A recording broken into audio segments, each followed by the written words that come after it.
the theme for this Caritas Week.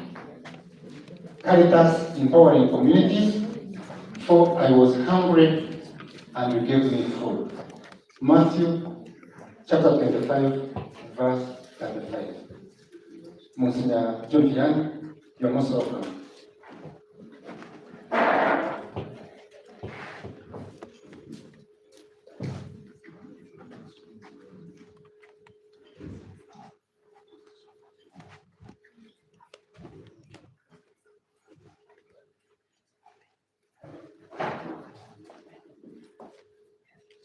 Thank you. Msgr. John Vian, Sunday is our Vicar General, Covered Diocese. He's a priest now for 10 years. He has been in Rome for studies. He has a doctorate in canon law from one of the universities in Rome.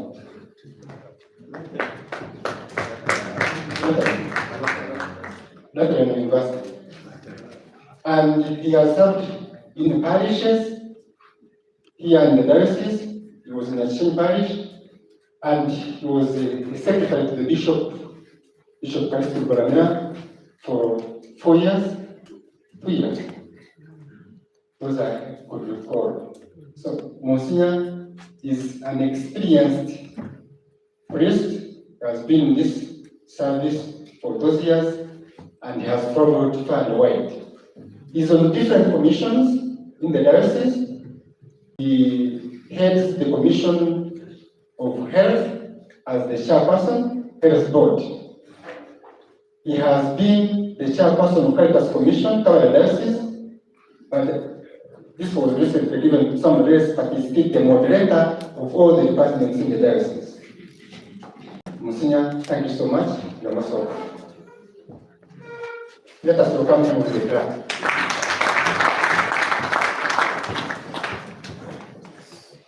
Thank you, Father Vincent Yaruhanga, for those remarks of introduction. Your Lordships, Bishop Severus Jomba, our President for Caritas Uganda, and at the same time, the Bishop of Masaka Diocese, my Lord Bishop Calistro Baramera, Bishop of Kabare Diocese, protocol observed. First of all, I would like to let you know that we, as a diocese, we are blessed to have you in Kabare Diocese. I hope you are not freezing because of the cold. Yes, you are safe. You are most welcome, and keep coming. This shouldn't be our last moment to be here, and so I want to take this opportunity to invite you on 18th of May, 2025. Our bishop will be celebrating 50 years in priesthood. You are all invited. I've been asked to discuss something on Caritas empowering communities, for I was hungry and you gave me food. When I got this theme, first of all, it's a very powerful theme, and there are many things that came into my mind, but I chose 3 of them. One of them is empowering communities. And I was asking, how should we empower communities? But also I thought about the synody on synodality, journeying together. That means even the marginalized, the poor, should not be left behind. And so we must make a journey together to bring a difference in their lives, and the best way to do it is to empower them. That leads us to the same thing. But also, I thought about the Jubilee year this year, and I thought about the theme, Pilgrims of Hope. That means every time we extend a hand to these people in need, we are specifically giving them hope. And so, even when you are giving people hope, they are being empowered. Caritas empowering communities, for I was hungry and you gave me food. Matthew 25:35. The central point in this theme is attention to the needs of the people, attention to the needs of our communities, attention to the needs of those who are living desperate lives. When I was trying to see why this theme, what came into my mind is the mission of Jesus. And how does it come? I want to use a famous phrase or a famous chapter. Thus, when Jesus started his ministry, he read a text from the prophet Isaiah. The Spirit of the Lord is upon me, because he has anointed me to bring good news to the poor. He has sent me to proclaim liberty to the captives and recovery of sight to the blind, to let the oppressed go free, and to proclaim a year acceptable to the Lord. Luke chapter 4, verse 18 to 19. When you make analysis of this chapter, you realize that the central point of Jesus was to attend to the needs of the people in society, but concrete needs of the people. And so, in fact, summary, what is portrayed is the mission of the church to support the needy and empower them. The emphasis on charity and attention to the people aligns with Christ's teaching, exemplified in the works of Catholic charities and missionary activities globally. This is exactly what Caritas does and what Caritas should do. Yes, this at the same time reminds me of what Pope Francis talks about this Caritas, our very own Caritas. A church without charity does not exist, and calls Caritas as the heart of the church. One may ask oneself, where do we have the mandate to do what we are doing today? It's biblical. It's biblical in the sense that in the Old Testament, even the prophets talked about how to attend to the needs of the poor. It will be one of the tasks of the Messiah to defend the rights of the wretched and the poor. Isaiah 11, verse 4. In all this, the prophets were in agreement with the law. Deuteronomy in particular prescribes a whole group of charitable attitudes and social measures to mitigate the sufferings of the needy. And it's not only mitigating the sufferings of the people, but how best can we prevent these sufferings that oppress our people. And for instance, if we are talking about poverty, how best can we work? How best can we do to prevent circumstances that have oppressed the lives of the people in our society?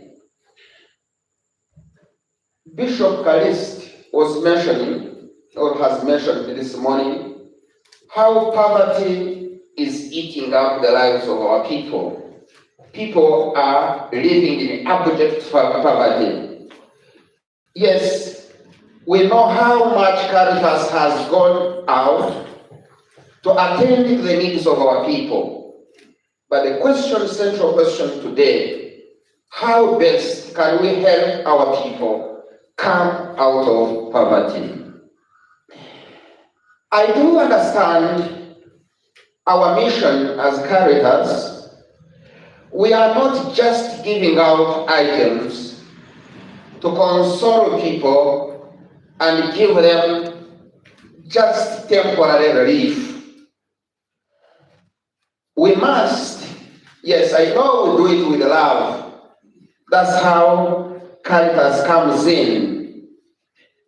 But we must keep asking ourselves, how can we permanently attend to the needs of our people, but also how can we prevent this situation that oppresses people? When you realize what Jesus was doing in his ministry, he paid attention to concrete needs of the people. But when you talk about concrete needs of the people, you must analyze what are they going through and how best can I help them come out of these problems. We cannot, Caritas members, we cannot continue giving temporary solutions. We must have something sustainable, and this will be discussed in my address to you today. We must analyze the concrete needs of the people and set the methodology through which we can completely get solutions to assist them. Any institution that is not guided by principles in its operation heads for doom and may not yield fruits. And so allow me to discuss with you some of the principles that must guide our work as Caritas, and there are 7 in a number. One is the dignity of the human person, which must be core of Catholic social teaching. All people are created in the image and likeness of God, as we read in the book of Genesis, and as how Bishop Jumba this morning in the sacrifice of Mass, even here in his address, addressed us. All charitable and development work of the Church is meant to restore the dignity of our people. Abject poverty, disease, oppression, and exploitation deprive people of their dignity. They dehumanize children of God. Yes, dignity of our people, which is central, and this is a biblical message. But keep in mind, we have to set the mechanism through which this can be sustained. We are running many projects as Caritas Uganda. I'm talking about Caritas at the general level, though I don't have permission from our director for Caritas at the national level.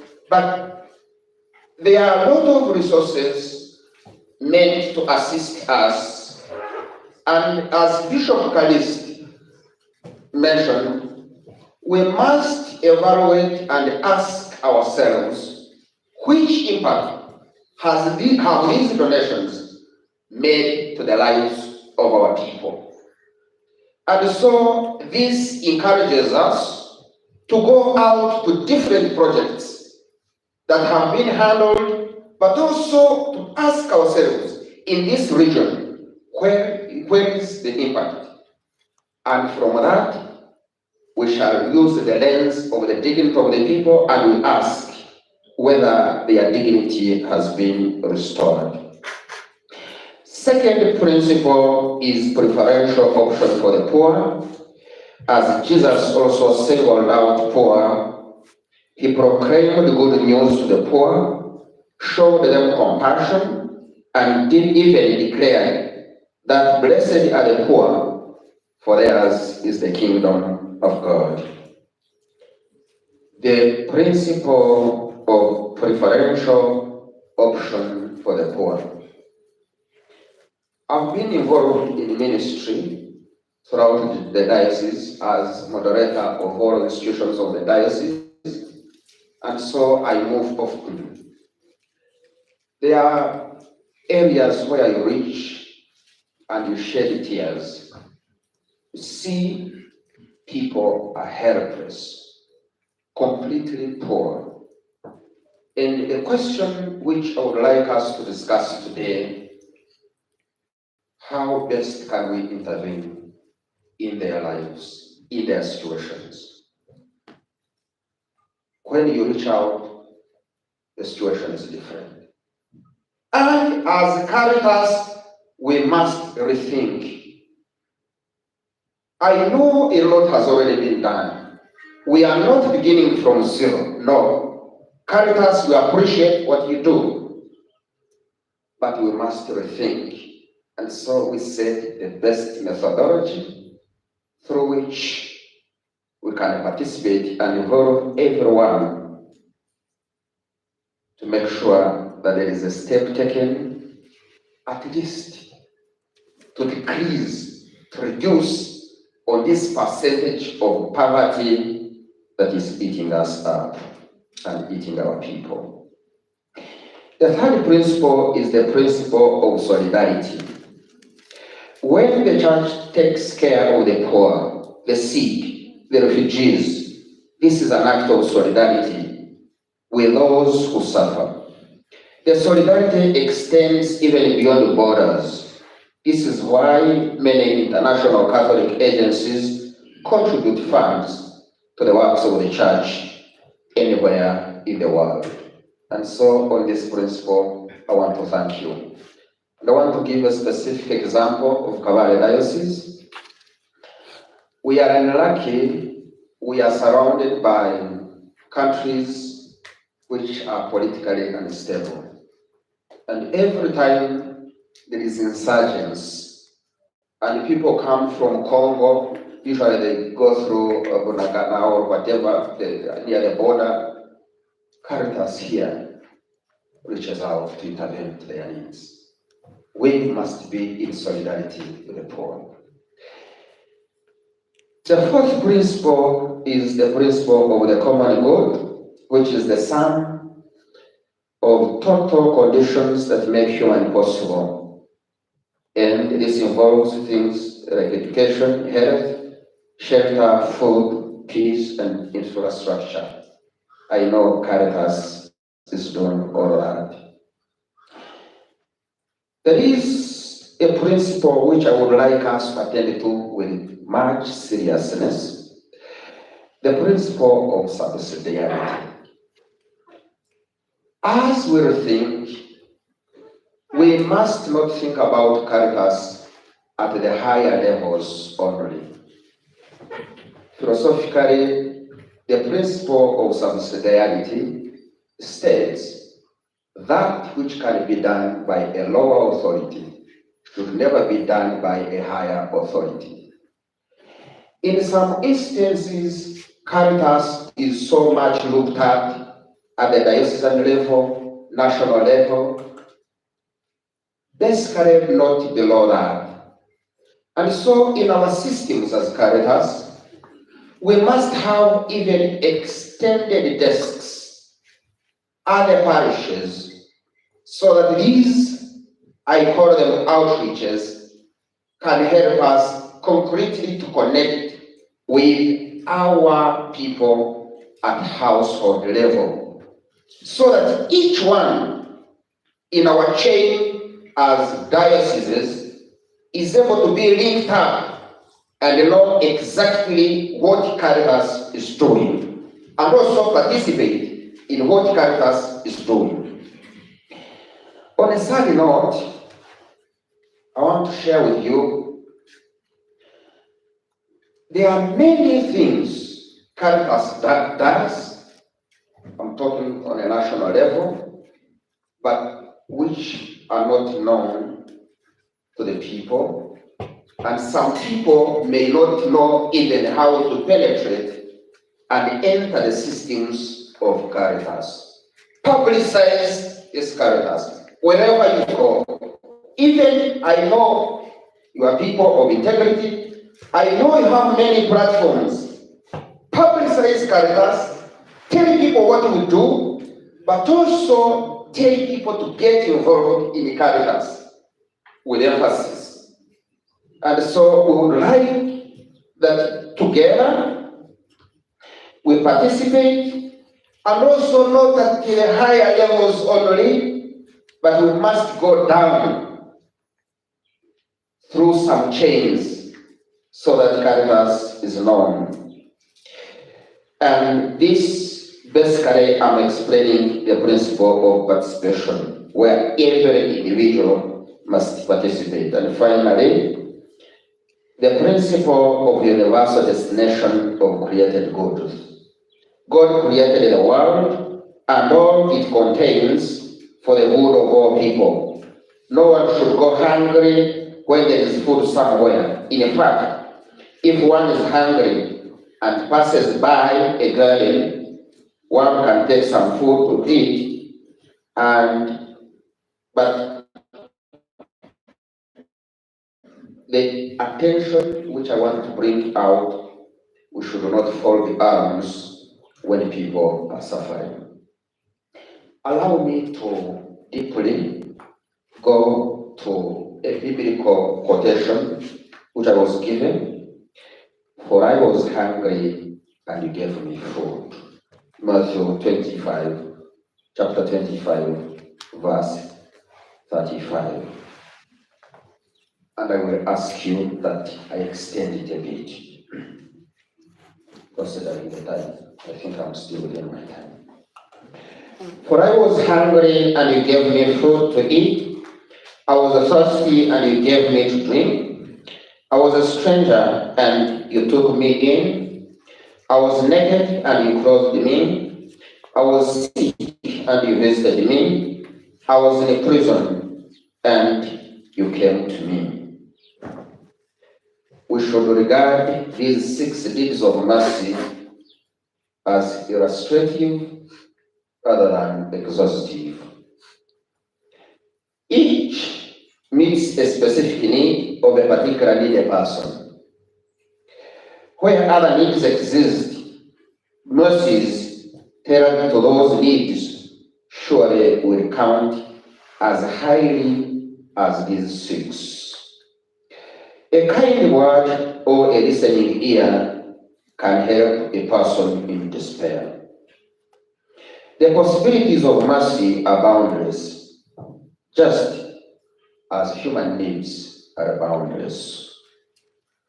Note that the very basic nature of the 6 mercies, food, drink, hospitality, clothing, nursing, care, and visiting, every person has the potential to provide these kinds of mercies.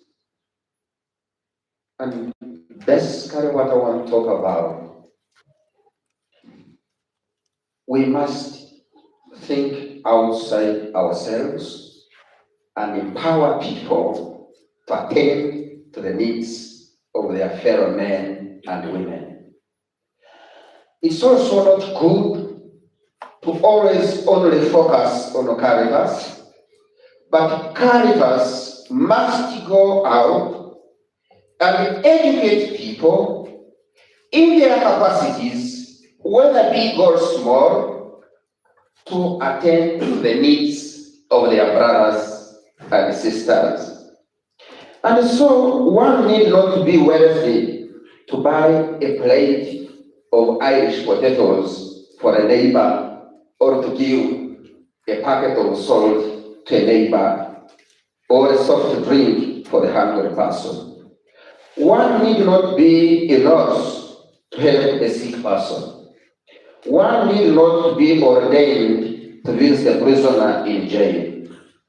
Earlier, Jesus told a rich man to sell all that he had and to give the money to the poor. But there is no such overarching demand here.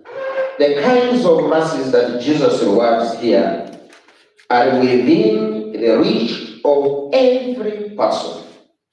But it serves Caritas to sensitize our people how best they can reach out to their brothers and sisters. They do not require great sacrifice on the part of the mercy giver, but they do alleviate great pain for the mercy receiver.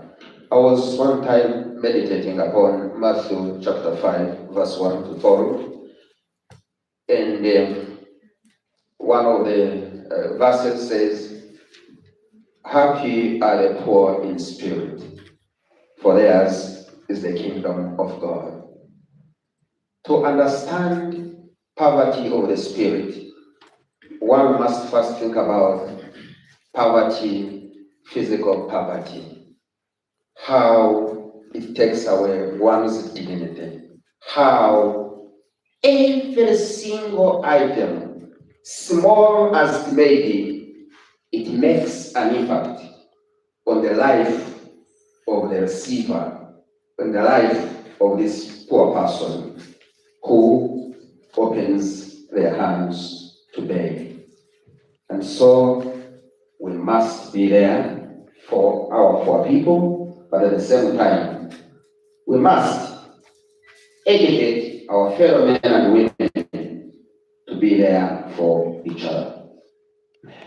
Allow me to advance as I almost conclude about sustainability of what we do.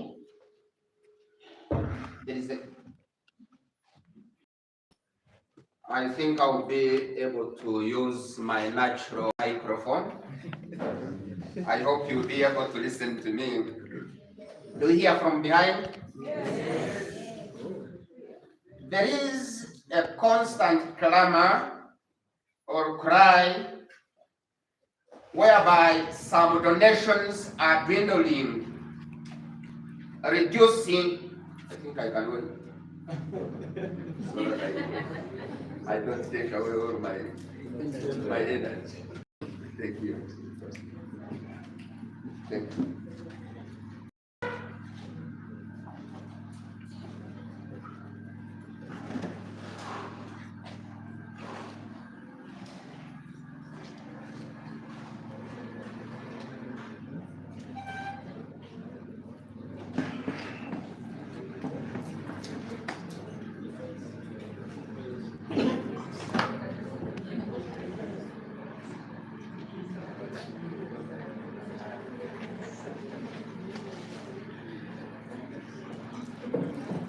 Yes, it's bad. There is a clamor or a cry that donations are dwindling year after year. And this began even with COVID-19. And now, with the executive orders of our president, not of Uganda, but of USA, donations are reducing. But the first question you need to ask yourselves, how long has Caritas been in Uganda? And How much donations has Caritas received? Is there something set to sustain Caritas in our different dioceses? In the law, we call it stable patrimony, that you don't touch it anyhow. But is there something we have said that after even 2 years, it generates incomes to run Caritas in our dioceses? That's not a question to answer now, but think about it. I know there are many programs you handle. There are many programs you run in your dioceses, and there are different methodologies you have said. How sustainable are they if, for instance, donations were to cease? And also, I would like to ask you, are we capable, for instance, Caritas, maybe I may ask Father Bukenya, not Bukenya, the Caritas director of Barara, Bukenya, thank you. Yes, Father Bukenya, to ask him, like this year, would you have capacity to donate, to give some donation to one diocese? You know? Ability to empower ourselves, but also with the capacities to also donate to others. Because all donations have been from abroad. Are we able to set up systems, to set up projects that empower us even to have a capacity to do more even outside our dioceses? But I want to end with some recommendations. I never give talks without recommendations, and I hope they will be practical. This is not time to cry. I told you, we are pilgrims of hope. We must give hope to our people, but you cannot give what you don't have. We must by ourselves have this hope that we are capable of giving to ourselves and also to others. And so, as the famous Chinese proverb says, better teach people how to fish than just give them fish.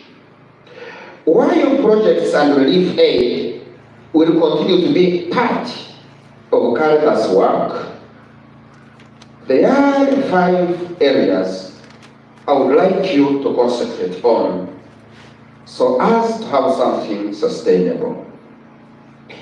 Number 1, imparting practical skills and entrepreneurship should be part and parcel of Caritas, which I would like to call modus operandi.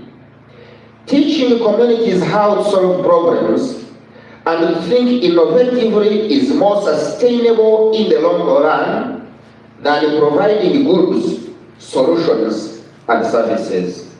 Empower people. I go back to the theme. Empower people with skills. A skill, once acquired, you don't lose it because it is part and parcel of you.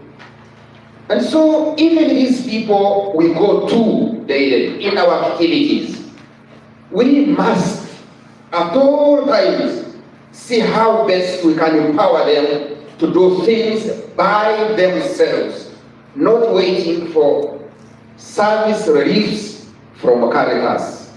And I think if each one of those people is able to acquire a skill, they will do things by themselves, not just waiting, always opening their hand to receive things from outside.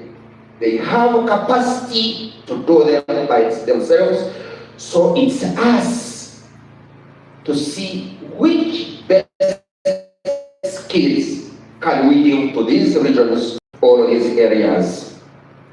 Number two, in an age of new technologies that can improve agricultural productivity and more accessible, training communities in the use of technology can also be a strategy to help our people get empowered. You know, the methodologies we use in cultivation, somebody may have even 2 acres of land, but when not used well, they get almost nothing. As Caritas, which best agricultural can lie to our people in order to use them to have higher productivity. And also in this case, I would like you to help people understand which best crops can help them take a step out of poverty. Here in our diocese, we have a famous crop called sorghum omubusha, where we get obushera, ingashera. But this takes 7 months to yield.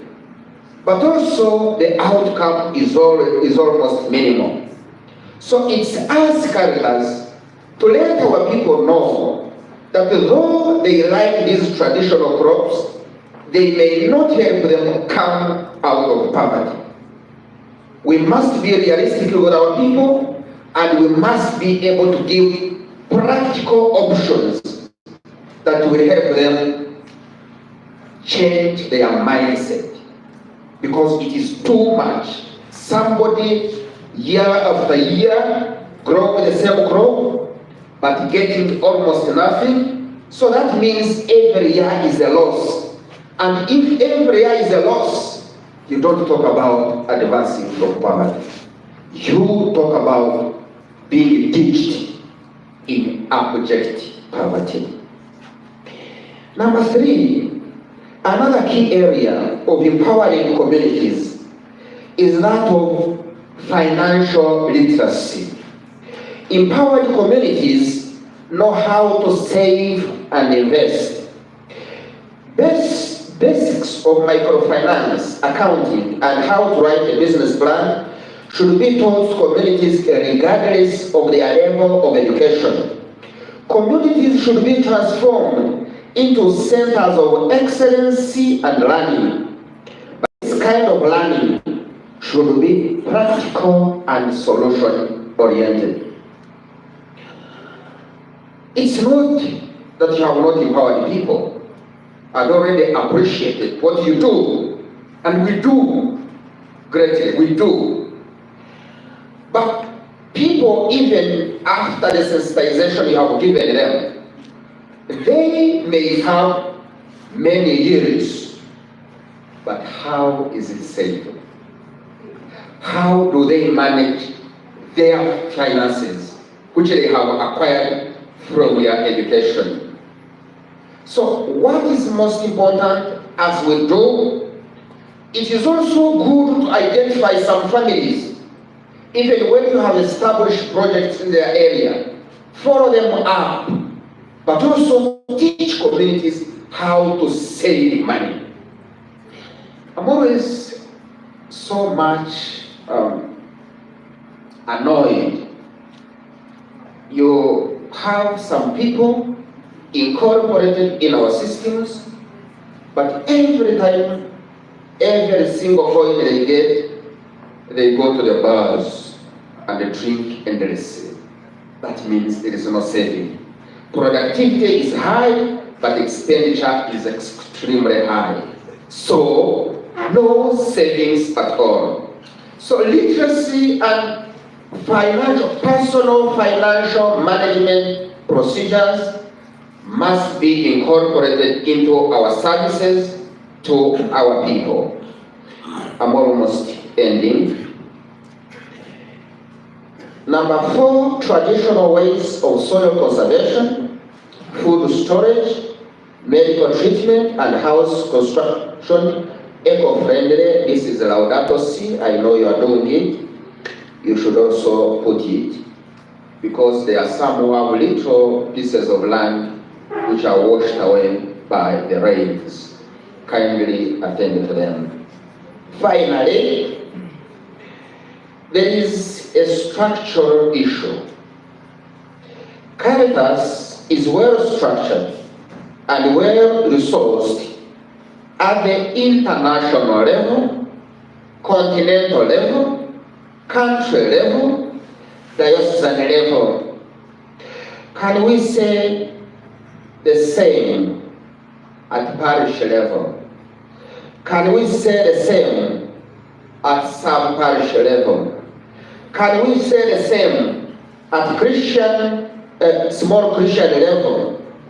Can we obtaji or owondo? I think that is good Uganda. Owondo. Can the vision, mission, and principles of Caritas also be applied at the family level and also at Catholic school level? That I go to a school, I will know there is Caritas at school level, Carthage level, small community level, parish level.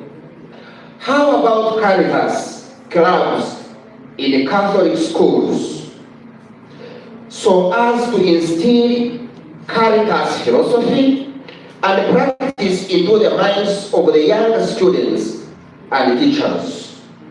Important also to explore ways of learning from best practices of Caritas within our region. We need to learn from each other, but also what we learn from each other must be disseminated to our brothers and sisters at all levels. I want to thank you for listening to me, and may God bless you all. Thank you.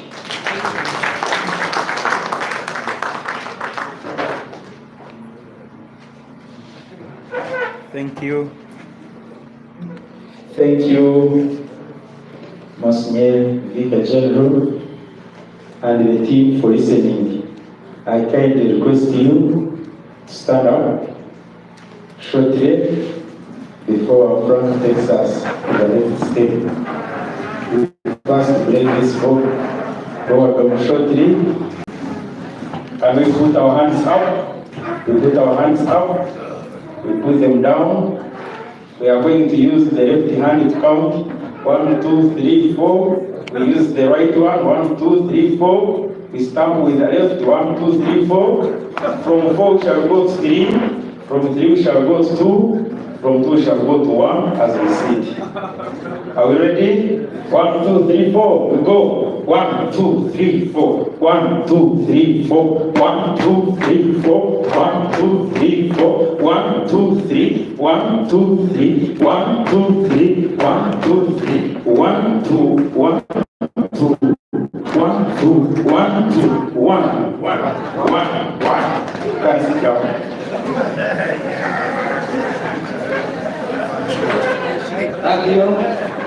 Thank you, my co-MC, for that energizer. You asked for a program called Joy for Joy. It's called Team No Stress.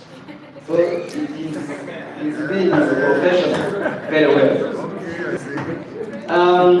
I would like to thank Monsignor John Vian Sane for that talk.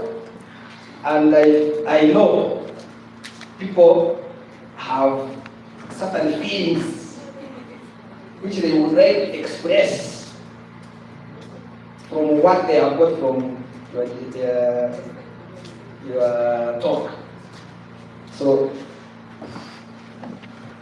I feel it is now time for the delegates to give feedback and a comment and a supplement and anything, then our secretary is ready and is noting down. So I would like to have like 3 participants. We give them a round. Then if there are other participants to have any comment, then we add on. Thank you. Silence means that you have understood everything. Okay. I've seen Father.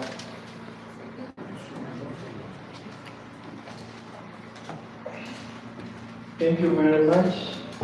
I would like to thank Monsignor for the keynote address, and amongst the many points I have put down, one has been pertinent to me. We have discussed it back home. I believe if we also get more time here, concretize it and have it in all our different characters, maybe it will add more value to what we are doing. And that is about the characters in schools. We have the concept platform introducing Caritas clubs in schools. Maybe it would be more uniform.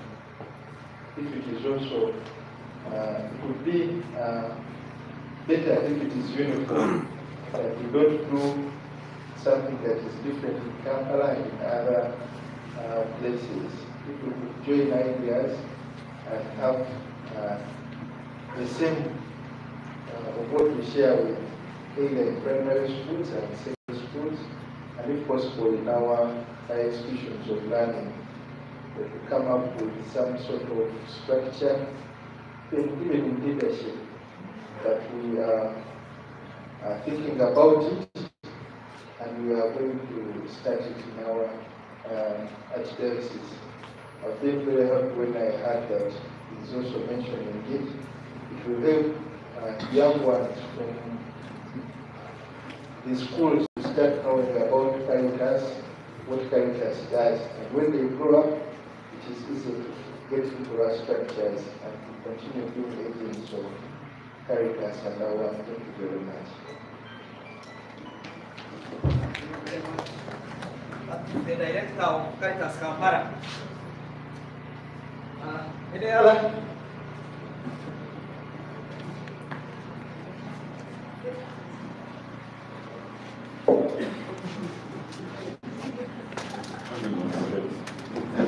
Thank you very much. I'm Godfrey Omenko. I work for Msgr. I coordinate advocacy, research, and innovations. Now, mine is just a little comment on the expose that Monsignor has just given, and particularly the emphasis on what we call sustainable strategies. And I think the emphasis, I would put it this way, that's whether, methodologies and strategies, we can explore further what can actually sustain permanence economically, and that's critical. And there are a lot of research to that effect, particularly in relation to what we call tree crops. Tree crops. So tree crops, I think we know them. So not long ago, I was in a meeting where the former Minister for Agriculture, Seti Toleko, the pronunciation is right, was telling us in that little meeting around a small table how government went back and did some self-reflection, self-assessment on its public education program, and how eventually they discovered that households that had tree crops, a certain number of tree crops, were better pushed against the shocks of climate change and crop failure than households that did not have any tree crops. So by tree crops, I'm meaning coffee, cocoa, government has now added Hassa Bukaka. And then there's macadamia that they've added cashew nut.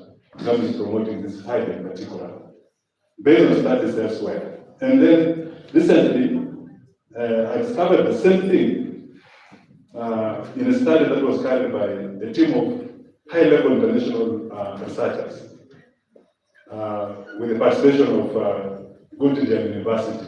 I don't know where this is found, I think in Germany. They also highlighted how these crops are not only essential to feeding the world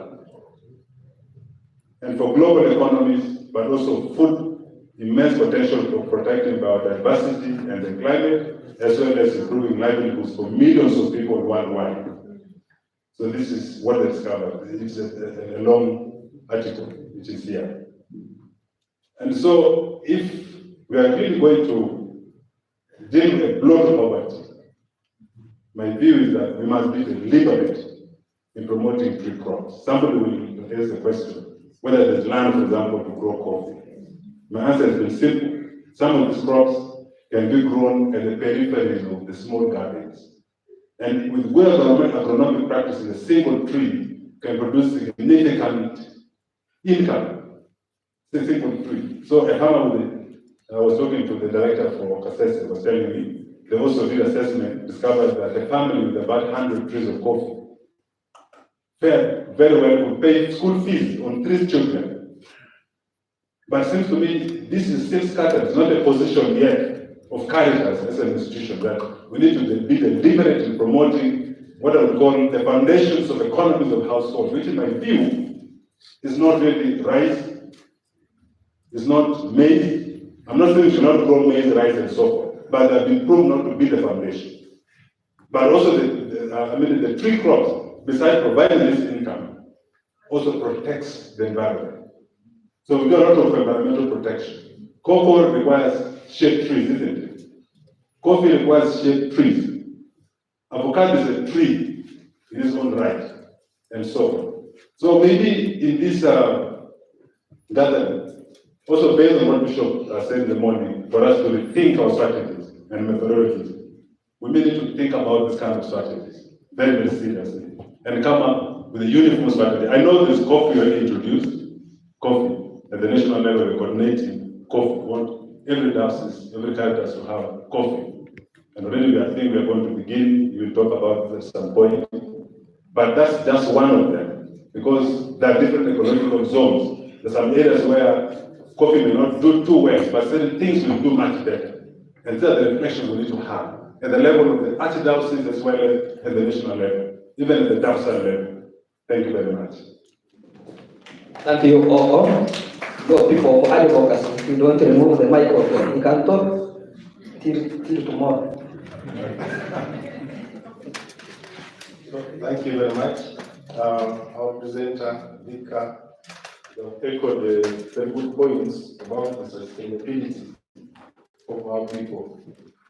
Likewise, the bishops, the same point has been emphasized, that how do we sustain and help our people to grow.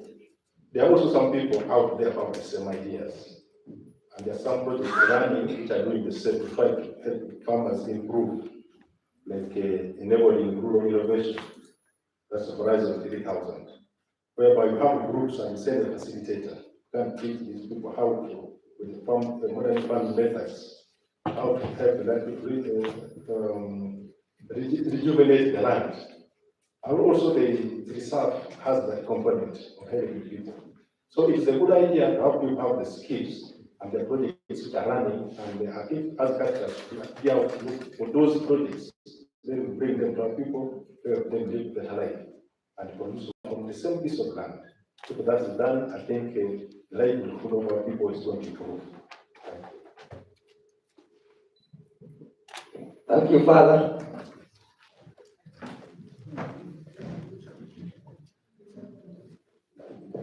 Good morning to all of you. I wanted to check with your last. Good afternoon to all of you. Allow me to start by introducing myself. I am Mr. John Bosco Komakech Adudi, the Director of Caritas, Archdiocese of Gulu. I bring you greetings from His grace, Raphael Timon Wabarai. I should have sent off yesterday in the morning, but he told me, no, you have to attend the head of department meeting. So I left at 4 p.m., slept somewhere, and here I am. Thank you. I sat here quietly, studying the mood in the room, and also acclimatizing myself with the environment. So now I have a point also to make. Monsignor, I would like to thank you for the well elaborate presentation on the theme for the Caritas Week. I will not read through, particularly the principles, especially the 7 principles of Caritas Internationalis. They are all very good, and you kept posting and asking for questions, asking Caritas, how can we move forward? And you also made some recommendations which are very good. We will take them positively and try to address those issues. However, I would like to point out some of the challenges. And some of these challenges, you see, the structure of Caritas is well up to down, dioceses. My only problem is that there are cultural and contextual issues, especially adapting to those diverse issues that we are supposed to do. We have done several trainings. When you come to Guru Archdiocese, let me narrow it down to where I come from. All those trainings, if you begin assessing the impact, after 2 or 3 years, you will not get it. So where is the problem? The problem is our culture and also the contextual issues that we are faced with. In one of the projects that we are implementing, it phased out 5 years ago. Then after the 8 years, we exited the place, the parish called a town. People started struggling for those resources that we left there. And they called back to my office. All these trees are matured. How can we utilize them? These are Caritas trees. I told the parish priest, it is no longer Caritas trees. It is to enrich the parish and then the community there. So I think our culture and also the context under which we operate should also be checked. Point number 2 is about power dynamics based on those principles that you listed down. Many times we struggle to write proposals and get funding from these donors, and they're very strict. They tell you 70% women, and then the other percentage men, and yet culturally, men tend to think that no, I'm the breadwinner in the family and all that. And that has also made us to generate another problem of domestic violence in our community. So much as we know all these principles that are laid down of Caritas, we should also begin to address our own issues. This takes me to also make one recommendation, that is, every Palm Sunday, which has been designated for Caritas, for charity, we make collections, and our bishops, they call it statutory collections. Some percentage is sent to the national office. Some percentage remain with the diocese. Until we begin to say, the one that has remained in the diocese, let us also apportion it like a basket and let Caritas plan for it. Should we only rely on this donor funding, the sustainability will be questioned. Otherwise, thank you for the good presentation, and I would love to receive the content of your presentation. Thank you. Thank you. Let me give the mic to our senior counsel. Good afternoon, everyone. Cynthia Mhibatwejiche is my name. I serve at Caritas Uganda. I'd love to add to the recommendations of Msgr. One of the best things I know is mindset change. Whatever we do, let us have a component of mindset change, and it also begins with us as the staff. If we don't change how we think, we shall not be able to sustain what Caritas does. Thank you. Thank you. Let me give Father Dennis Ngombi, Caritas Jin. Thank you, moderator. Good afternoon, everyone. I'd like to thank Msgr for the well-collaborated explanation about the theme. As Msgr was sharing, I had an insight which I would like to share with you.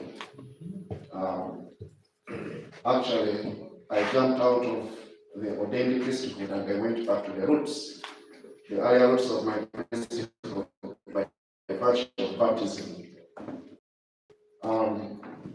By virtue of our baptism, we are all priests who are here.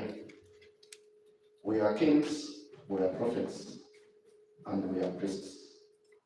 And as this priesthood empowers us to intensify one of the offices of priesthood, and that is the teaching office, besides the other sanctifying office, which the choral priests do, we all participate in the teaching office. And I think it was Mahatma Gandhi, may correct me if I quote wrongly, who said that the one who preaches to a hungry soul wastes both his time and the time of the soul is preaching to. By empowering communities through giving them something to eat, we are I need to be protected.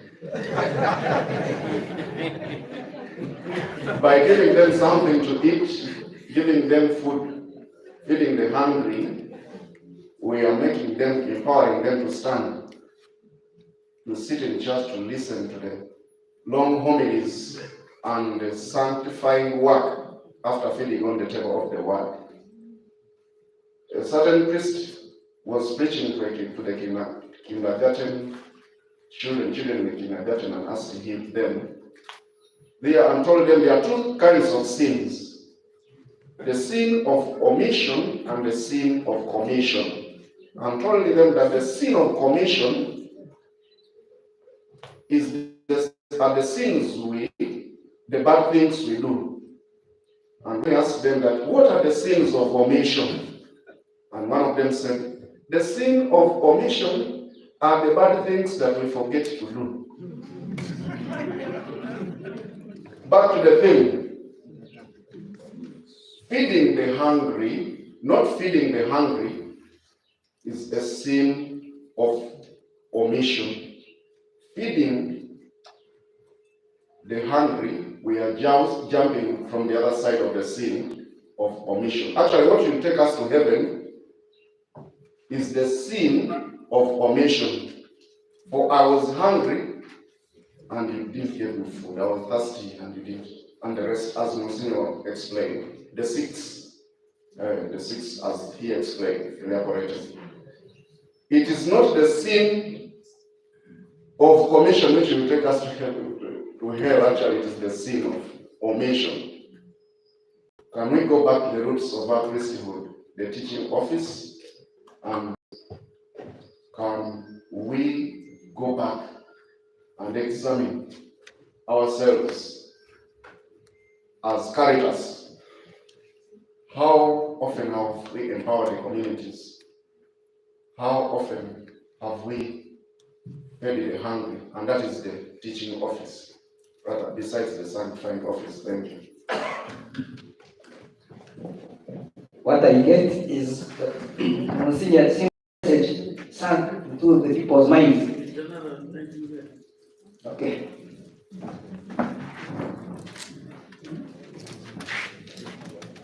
Bishop President, and my Lord Bishop, I'm Father Benedict Adrian Benson, Director Caritas Navy.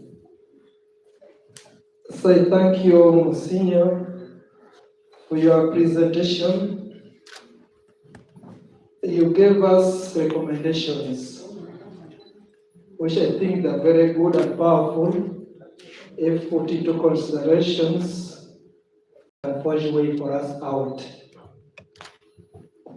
Among many points you mentioned, you talked about Caritas should teach people, should also sensitize people. And I believe that is the first stage.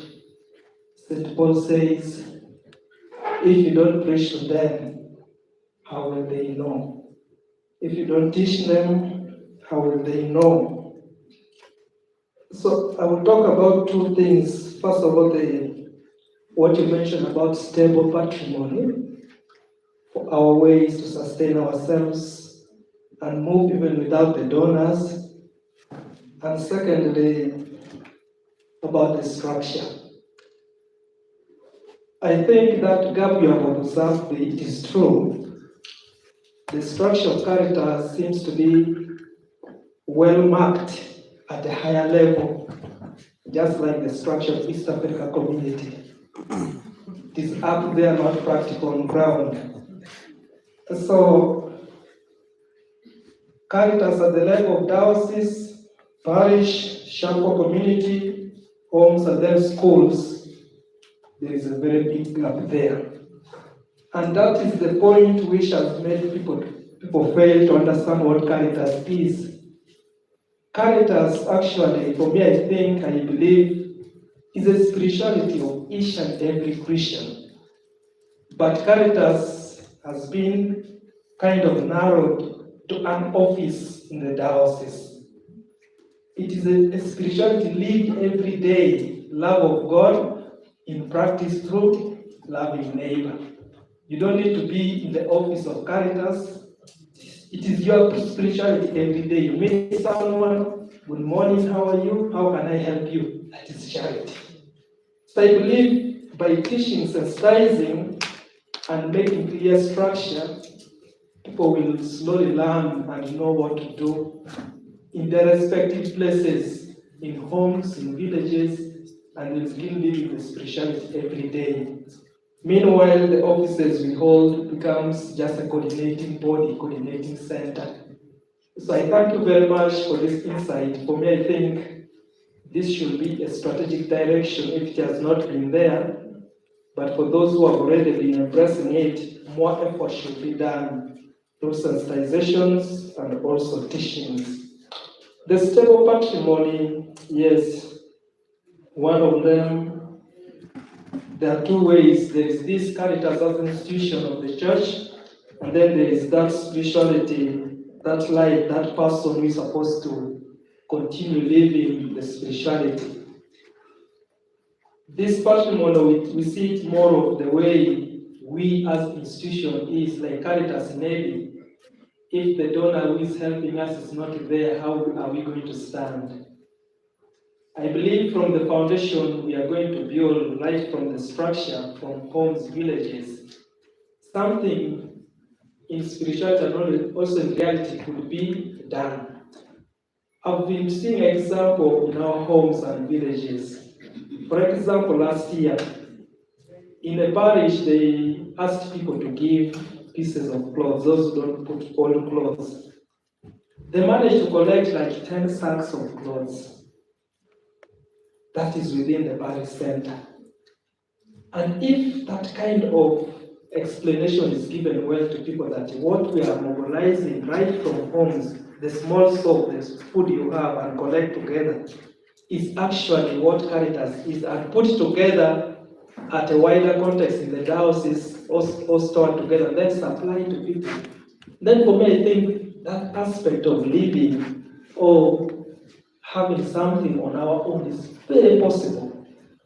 Let's say each community, people are encouraged as a society that give a cloth you don't put on, or a piece of soap, or food you're not using. And from community, things are gathered. We could collect lorries and lorries of food within a given diocese, and that could be ventilated to other parts of the country, which is poor. We learned during COVID, people were asked to give food. People gave food, money, a lot of money was collected, and people were helped within. For me, I think, as Monsignor mentioned, let us go back and create the structure, if it has not been there, right from homes, from schools, institutions. And for us, please, we know this has been happening even in the seminaries. We used to have Caritas wing, where buckets were put in each houses, these corridors. People put what they don't use, and we take to the poor. And if that spirituality enters even into the common homes, the common villages, people we have in the villages, then we can become our own donors. We collect, and then we supply. Thank you. This is what I wanted to submit in recommending and thanking Monsignor for his presentations. Thank you.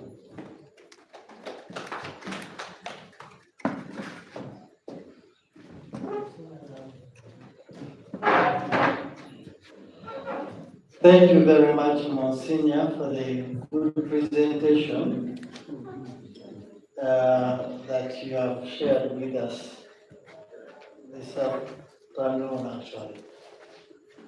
For me, it has touched my guts because some of these things are easily shared in such a sharing, but when it comes to practicability of them, unless you sit in that seat, that's when you understand how tough things can be. And I'm going to speak from the bottom of my heart. Number one, I think the church created this development arm now called Caritas. But I think we have not gone back to sit to reflect about this organization. We have to go back. Our Lord Bishops, we have to go back wherever it started from. Our age does not reflect the background of Caritas. But what we have seen, I was in Rome a few months ago, last year, and we met a certain cardinal who also talked to us about Caritas. And I got the sentiments not far different from the ones we hear. And for us as people appointed into Caritas, it hurts. It hurts. You see that you are given something that people have never understood, and you don't understand it. It hurts. I told that cardinal, I think I'm going to resign when I go back. Cardinal told me, don't resign. You go and support your people so that they can understand it. When I came back, I felt the same atmosphere, and it has not understood. My Lord Bishop's submission this morning was another same, it came to the same question. Caritas is not understood. When Caritas was made, when the social services development was made Caritas in 1999, it was a voice. And now it came to that decision, I think most of us may have not been there. But I think we need to sit back, disintegrate it, and reorganize it. Number two, Monsignor has mentioned something good about organizing Caritas. For me, I've been in this Caritas now, this is my 16th year. And in my 16th year, I remember one time I went to some place in the US, and the introduction of me, somebody looked and found the right suiting word and said, Father Hilary, he did not introduce me as a Caritas director. He said he's a beggar. And the way we have been implementing Caritas for all the years, my dear brothers, we are beggars. Not different from those kids who go on the street and say, buy a spoon. The difference is we are wearing clothes. We are begging in clothes. And there is no one who thinks that our local community in Uganda could be a source of income. But we are all told, go write proposals. One thing that I'm tired to hear about is go write proposals. Not for us, but to ask money from abroad. It is dehumanizing. We are doing it for our country, for our people, and it is not understood. It is dehumanizing. We need to think, rethinking Caritas. 3, there are efforts that have been created for Caritas to help dioceses and itself come out of poverty.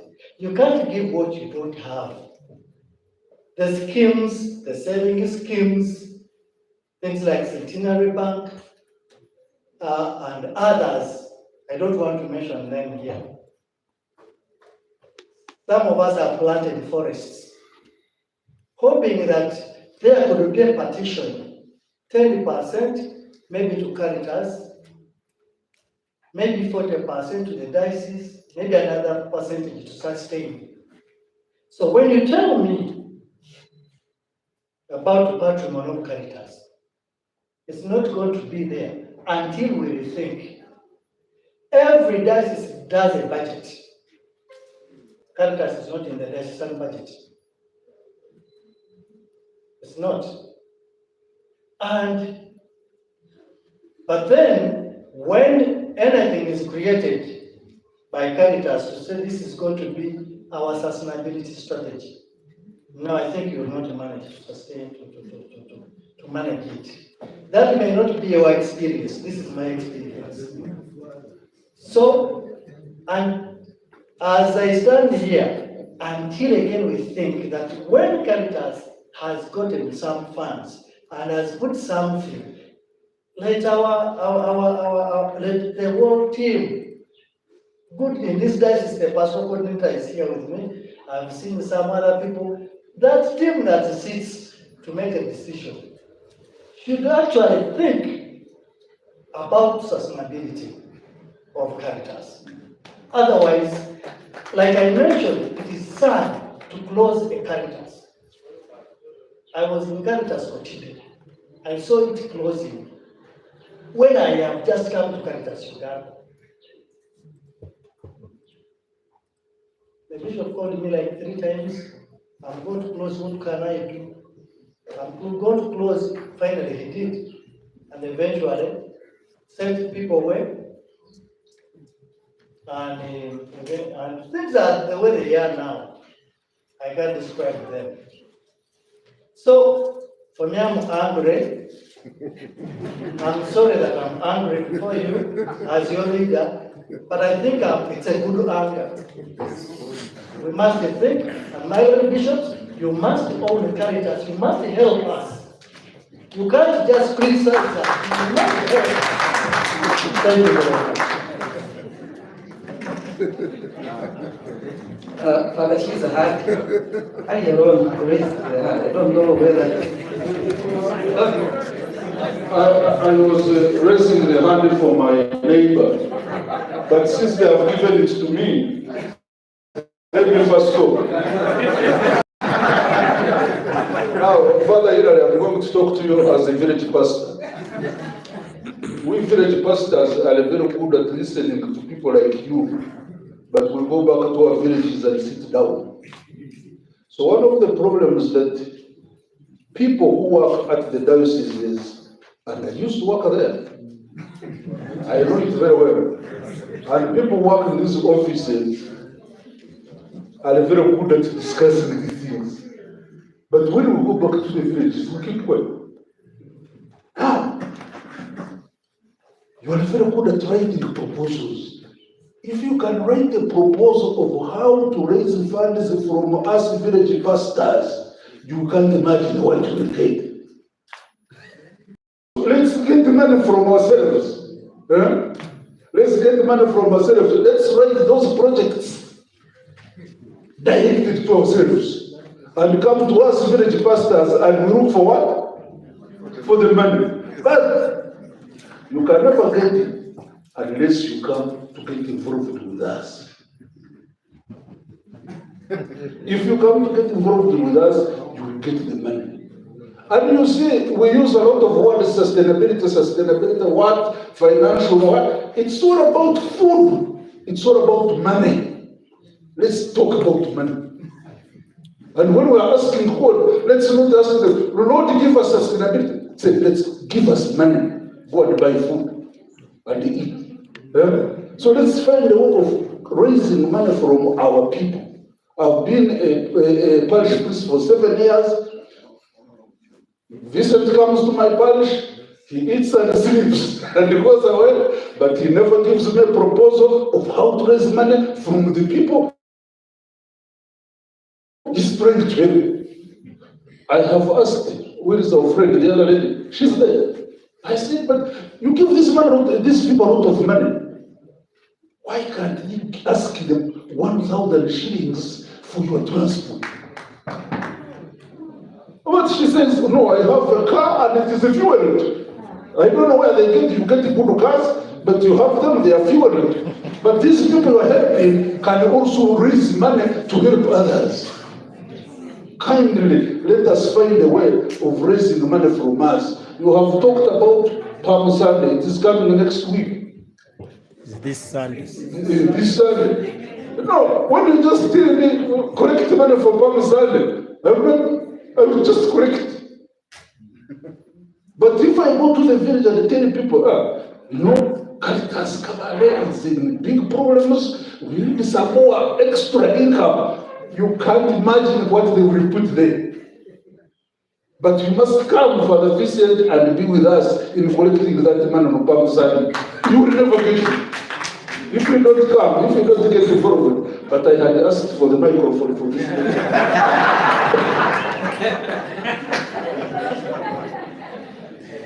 Thank you, Father. Nasanga Florence Nsoke, Kasarani World Diocese. Thank you very much, Monsignor, for the submissions. And thank you, dear Director, Caritas Uganda, for your submission. I just want to throw more light on us as Caritas. I think I'm one of the few women who are blessed to serve in different capacities. But the main issue is who is leading us to where the source is. I'm one of the members, the board members representing the faith-based organizations on the country coordinating mechanism for the Global Fund. I raised an issue when they brought in the GROW project, the Msgr, the PDF.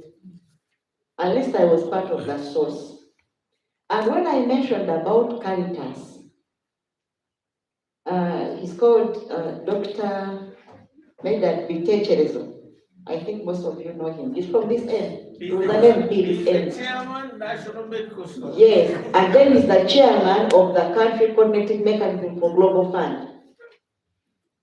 This is what he told me.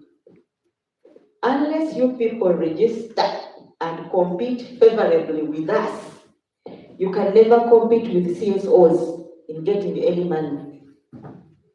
Why? Last year we visited Caritas Congo, Mahagi. And the director told us that most of the government projects are implemented by Caritas. They're even paying the technical people, the teachers, the medical personnel, the infrastructures, the telecommunication companies, the roads. He told us that the bishops went and met the government officials. It was a delegation, and they showed how competent they were in implementing this. That is a very good source of sustainability. Me, I know we can manage. We have technical people, well-experienced technical people from the dioceses. When we visited, there was my director when he was still in Casanal. I used to argue with him.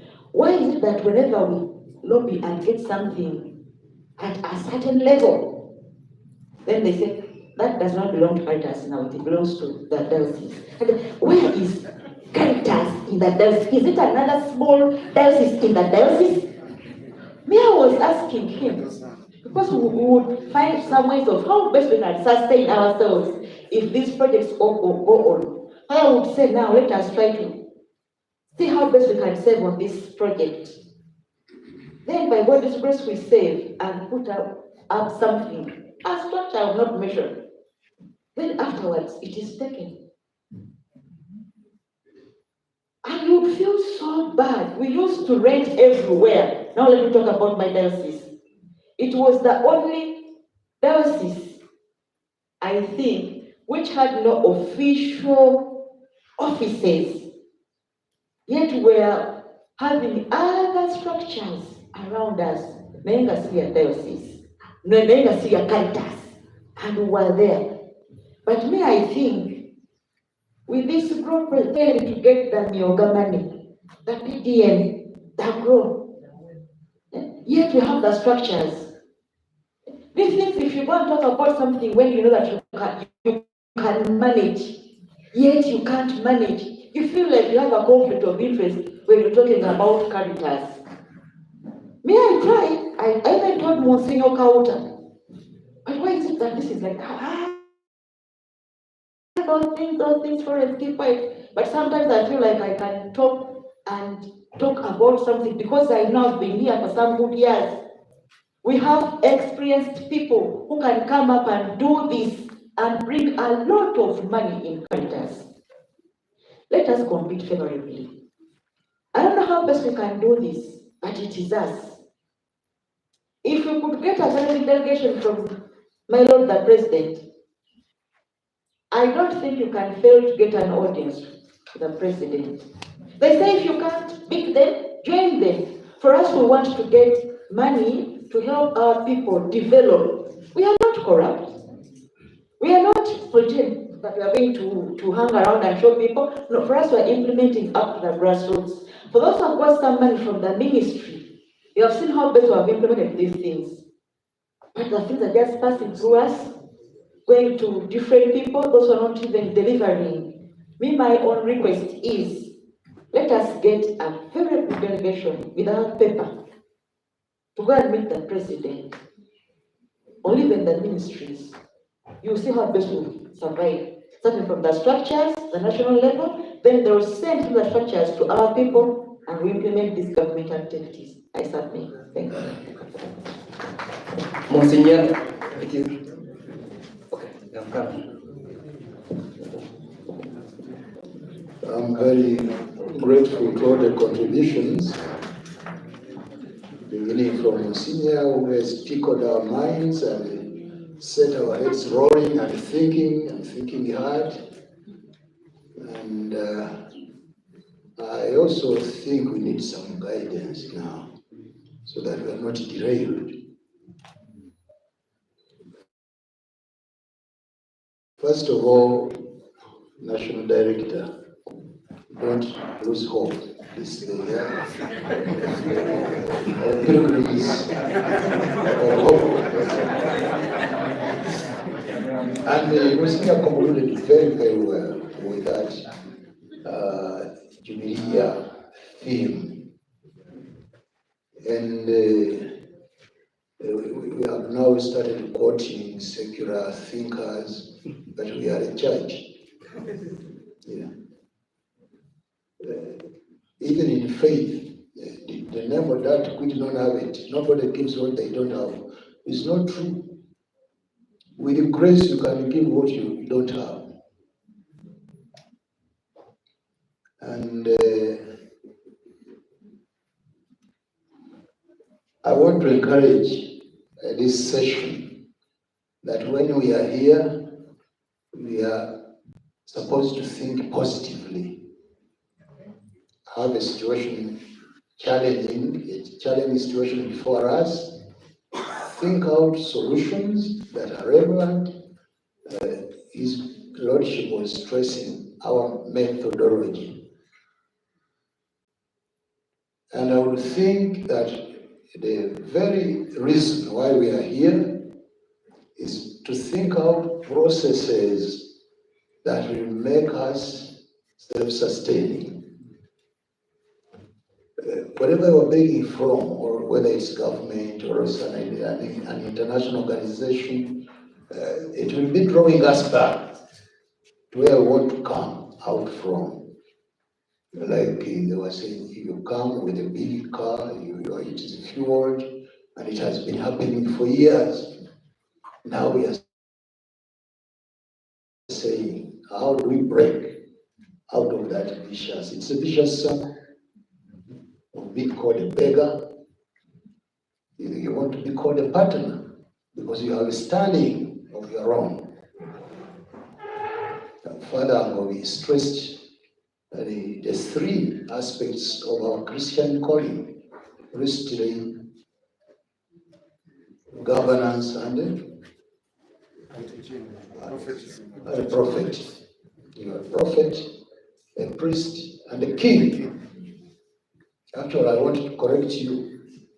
Even the non-ordained also has the sanctified ministry. That's why they can join us at Mass. When I say, brothers and sisters, let us offer this sacrifice to God, you and me. That's why you can also pray for the bishop, for the priest, for the deacon, because you have that sanctifying ministry. Yeah? Although you will not administer the sacrament of penance, you will not lead at Mass, but you have it to a certain extent.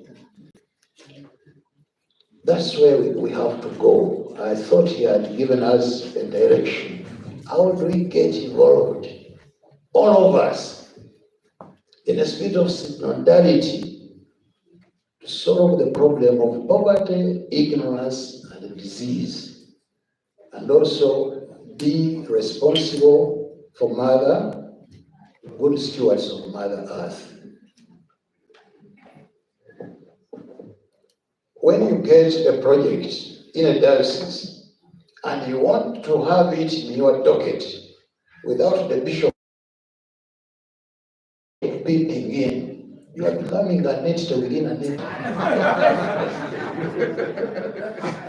You should be part of the church, the local church. If you have claims on the same, present your case, but ultimately it is part of what you call the patrimony of the diocese. Don't feel that you are in a diocese and you are a caritas. That's the structural mentality that you had started directing against. Every member in the church is caritas. The software of our being caritas is the cross. Let everybody learn to sacrifice for the good of the body of Christ, which is the church, which is the diocese. When you give, don't give what you don't want to use. What you have no purpose. You should give something that creates pain. You sacrifice the selfless element of caritas. So I want that we feel confident we are getting somewhere. But we must also be getting there with the right principles. And the principles he gave are very critical. We are in the spirit of the Jubilee year of hope, but also we are under the revival of the synodality of the church. How do we involve everybody? Father was saying the villagers have money. If you are there, the bishop need not come there. The principle of subsidiarity, you represent him, and effectively so. Tell the people, Caritas this year need a bigger basket, contribute, and then Vincent will be able to receive it and report to his lordship. You see that? Yeah. So don't feel desperate. Don't play the scapegoat psychology. You know that those who have done sociology, finding who is responsible for our plight. We are all responsible, and you have the solution. Let's work together. Thank you. In Ruchiga, we are saying, ngoma mpango yaga mbere akachetara mugabo. When I translate, when a big drum has sounded, yes, no more small drum can talk. So I would like to thank Monsignor Vian Sunday for this wonderful discussion. You see all the discussions around your presentation. We thank you very much for your brilliance. On this note, I would like that before we go for lunch, we first get another presentation. It is going to be very from Catholic Relief Services. I know they are very eloquent and brief to the point. So may I request the director to invite the. Thank you, Father. Sorry, thank you, Frank. I would like to invite the Father Ignacio Mbosa, Caritas Director of Assessor, to introduce her and the details. Our dear bishops, Monsignor, thank you for your presentation, and all the delegates. I take this opportunity to welcome our dear sister, Feli Lamaka, from Catholic Relief Services for her presentation. Thank you.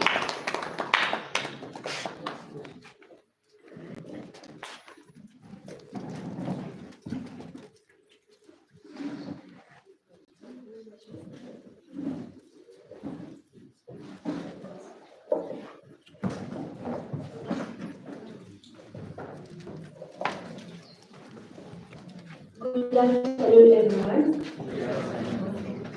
I'll be brief.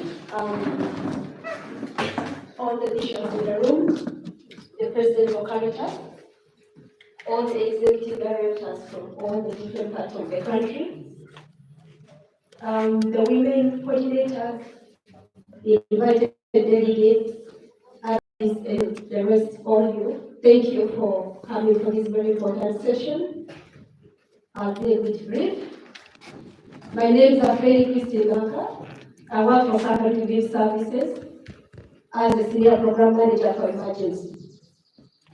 I coordinate all CRS emergency response and all the different field offices, including disaster risk reduction programs that we do implement majorly around Mount Elgon districts, plus few other responses we've been also providing around this part of the country as well. A greeting from the country representative of Catholic Relief Services, Daniel Mumuni, and also from the head of program, who accepted me to come and deliver a key message as was requested from the team here. Thank you also very much to Father Vincent and Father Musanda for coordinating with me. It's not been easy for me to be here. I should have been in Changwali today with the head of program, but they decided to agree that I should be here. So I'll be a little bit brief. The scope of the assignment that was given to me in the letter were those key areas. But most of the discussion that we've been having right now, I've addressed most of the issues actually. But still, I can speak. I have a PowerPoint presentation that I've shared, and that it does seem very well. No, this side. Yeah. That's it. Come out first. That's it. Okay. So the assignment which was given to me was how can Caritas position itself on humanitarian aid, and in the absence of donors, what can Caritas do in response to emergency? And then the other point was around concerning localization agenda. What can be done by the current donors to empower Caritas fraternity? And any other relevant information that I could share for reflection. Next slide, I'll be brief. Yeah, I wanted to start with giving you history, which I believe many of you know. I will not take a lot of time, but just letting you know, we talk about a lot in humanitarian space. There's been a lot of refugee crisis globally. We start with the World War, the European crisis refugees. You see from 1993 onward, the World War I and II, where over 60 million people were displaced. And we also have the current Syrian war from 2011 to date, with over 11 million people displaced, and about 6.2 in internally displaced camps, and others are, in the neighboring countries.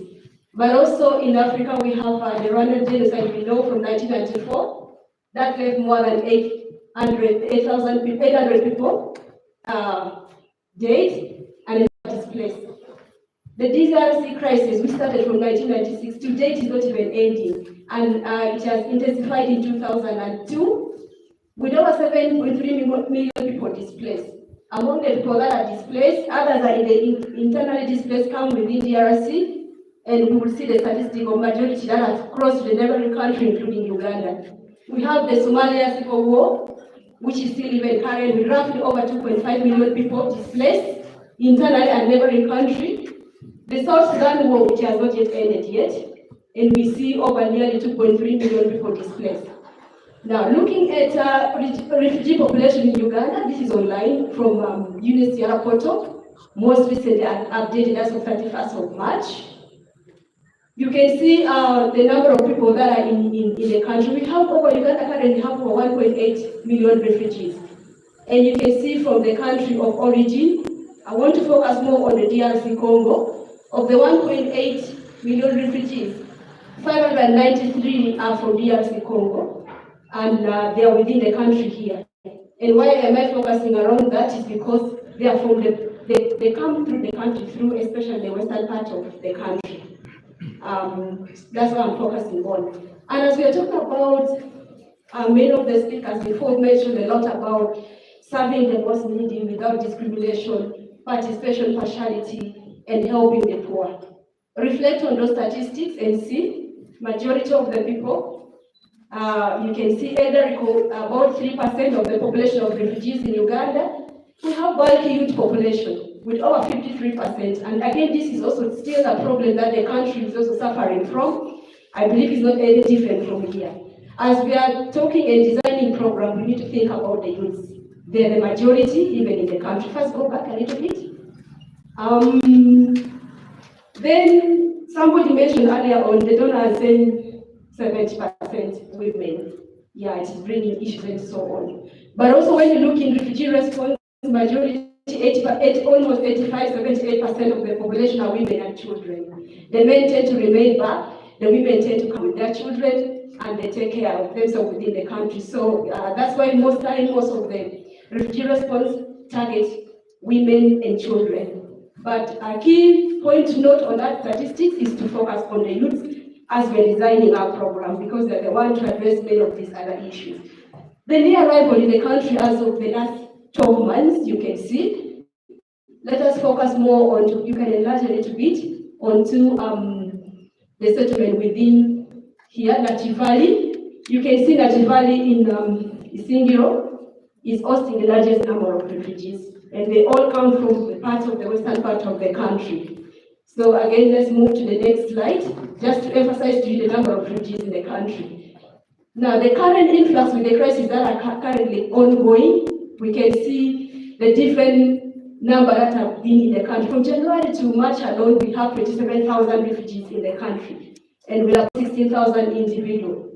And the new arrival refugees that you can see the major entry points are from within this part of the country. You can see Kisoro, Kanungu, and Chikube district. That is where major of these refugees are coming in. And the statistics are in the next table there of how many are coming, but majority are arriving from Kisoro, which is not very far from here, and many of the dioceses are within those areas. And we can see from DRC alone, from July to March, 102 individuals have been received in the country. And they're coming through your border points within here. Next slide. The refugee context in Uganda and challenges. Yeah, as a research has been done 2022, Uganda is ranked the 15th world and first African countries most affected by natural disasters. Of course, I've been talking more about refugee response, but also when it comes to natural disasters, we are also greatly affected. And as the president of Uganda always talks, number one security risk for the country is natural disaster. The climate change is a big risk. And I'm glad to hear that from many people who spoke earlier on, mentioned the need to preserve the environment and activities around the Rodato Sea and all that, so that we preserve the environment with all the activities that we do propose. Uganda has been lauded for the, one of the best world progressive policies. And it is hosting 1.8 million refugees, as I've talked earlier on, due to its open door policies. But I can tell you, last week I was attending a meeting that was having member parliamentarian forum, organizing a dialogue with other country representatives. I happen to represent my country rep. And the member of parliament, if you are here, they are concerned with the increasing number of refugees and building resources. And they are saying, should we sit and continue? We are seeing new influx coming. Should we continue receiving these refugees? And their review ongoing on the refugee policies. I don't know what is going to be the outcome. And again, the church will have a big role to play in advocacy on what the outcome would come in that particular policy. But I can mention that some of the members of parliamentarian, well, we need to close the door. We need to focus on our people, because we also have Ugandans who are really more poorer than the refugees we are helping. So there was that heated discussion. I was part of it. It was not very nice, but yeah, they are going to continue tabling some of those discussions up to the president level. The emergency in DRC is not going to end anymore. We've seen the number of displacement, and it is going to continue. And so what are we going to be doing, people who are within this region? Next slide. I'll speak very fast. If you don't get me well, you let me know. Because of time, I want to try to keep time, because I had quite a number of slides. Some of the challenges that refugees are facing in Uganda is integration. Uganda is lauded for this policy globally, but it faces a number of challenges. Specifically for urban refugees, we have some pilot program in the urban space. A number of these is close to 56. Close to about 56,000 refugees are within the urban space, but they live in very poor conditions. They tend to run away from the settlement for, easy life and so on. But if you see where they live, they're the ones who are staying in the most remotest area and the slummy area within Kampala. And when floods come and so on, it's like you will not run from any challenge from your country. So there is a lot of other protection associated challenges that they do face. They don't know when they go against the law, they don't know where to follow and so on.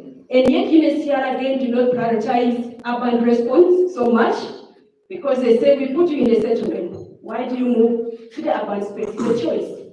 So very little support is provided, except partners that comes up and contribute to support the urban refugees. Refugees in Uganda are put in settlement, not in the camp, like in the northern Uganda where people in the IDPs.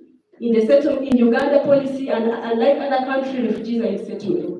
What does that mean? You have freedom to movement, to get gainful employment opportunities, and do any other businesses, just like in Uganda. but unfortunately there are also a number of limitations. You cannot just get job just like my colleague here. If I'm a refugee, there's a lot of processes that are involved, like including changing your attestation, academic accreditation of your academic document and so on, so they don't have those opportunities and privileges like us. With the current bringing funding, I can tell you that there's a lot of conflict at the moment of natural resources, like land. Every partners, including those who are here, are only talking about livelihood. And the livelihood they're talking about, the first speaker mentioned the need to do more training and skills. Everybody thinks farming is now the way to go. But where is the land? The land is not available. They are trying to promote some other practices like climate smart agriculture and so on, involving refugees and hosts. You can get the land right now. Before you harvest your items, the hosts are coming to remove the land away from you. And so then you end up with a lot of conflicts. Tribal conflicts itself between refugees and hosts. Some of them have come with the issues from their country of origin and continue to conflict. I guess in Bidibidi settlement, if you've ever been there in zone 1, the Dinka and the Nwere don't even want to stay together. They had to put them at a different point of the settlement with different services. They can't even, coexist amongst themselves. But also there's conflict between refugees and the hosts. The hosts feel that the refugees are heavily supported. Again, when you see the settlement where these refugees are settled, it is in the most rural part of the country, where infrastructure is even very poor. The people themselves are even more poor than the refugees, and then they see food and items keep going to them. And for them, as the hosts, they are not having this privilege, and it's creating a lot of conflict. So the churches and the Caritas around there, what can we do to ensure that we create some kind of harmony between the refugees and the hosts? And near arrival continue. The crisis in Uganda is protracted in nature. As you are planning to do this, you are receiving more near arrival, meaning you have to divert funds. And I think the country rep for UNHCR recently in one of the Uganda a refugee forum mentioned that we need to think about the progressive policy of refugees based on the crisis, because the protracted nature of the crisis. We plan to do this before you get to know huge influx, and we have to divert money. So as we speak about sustainability in refugee context, is also questionable, because you start an intervention, you've got to stop along the way and meet the need of the new arrivals, and they're struggling as well. The donor funding, everybody has already talked about, I don't want to talk about that. Increased protection cases, not only in refugee, even in the host community. There's increased crime rate, conflict over natural resources, gender-based violence, with one food program reducing the food cut. And this month, as I'm speaking, for my colleagues who are here from the emergency space, they are again deprioritizing and categorizing again. There are those who have been completely removed from their food because they are doing some small businesses. And you know those businesses, sometimes you cannot sustain them. And so there's a lot of issues, suicidal cases. I think as of early Jan, the statistic was indicating about, if I've not forgotten, between around 65 to 75 complete suicidal cases, and a number of attempted suicidal cases due to struggling refugees do not have anything. The amount of money has been reduced. Imagine you alone. We are saying we are supporting refugees, but I used to get 19,000 shillings, Uganda shillings, to take me for my own money if I'm alone. If we are many, multiplied by 2. So some hosts think that the refugees have privilege. Actually, there's no privilege. If you don't have any other external support, there's a lot of challenges there. And abuse and neglect is the order of the day. We talk about the funding gaps. During the Uganda Comprehensive Refugee Plan, many donor pledge. The Germany, the JICA, and the European Union, you said them. I happened to attend one of that workshop. It was held at OPM office. And many of them pledge that they will continue to shoulder the burden of hosting refugees in the country. Unfortunately, you can see only 46% of the funding has been received today from last year. But our problem has not reduced, and the refugees number keep on increasing. So the main issue is what Caritas can do and what Caritas, the church, has been doing. This is my observation. You have a choice whether you want to respond, fully engage, based on the discussion we've been having here. You have a choice whether to watch what is happening within your territory. Refugees are coming. They don't have where to go. They don't have any support. You have the choice.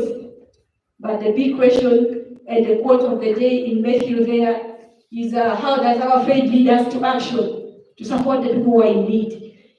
So Caritas has played a crucial role in supporting refugees through various means. For example, many times when they come through the border, I've been in some of those responses.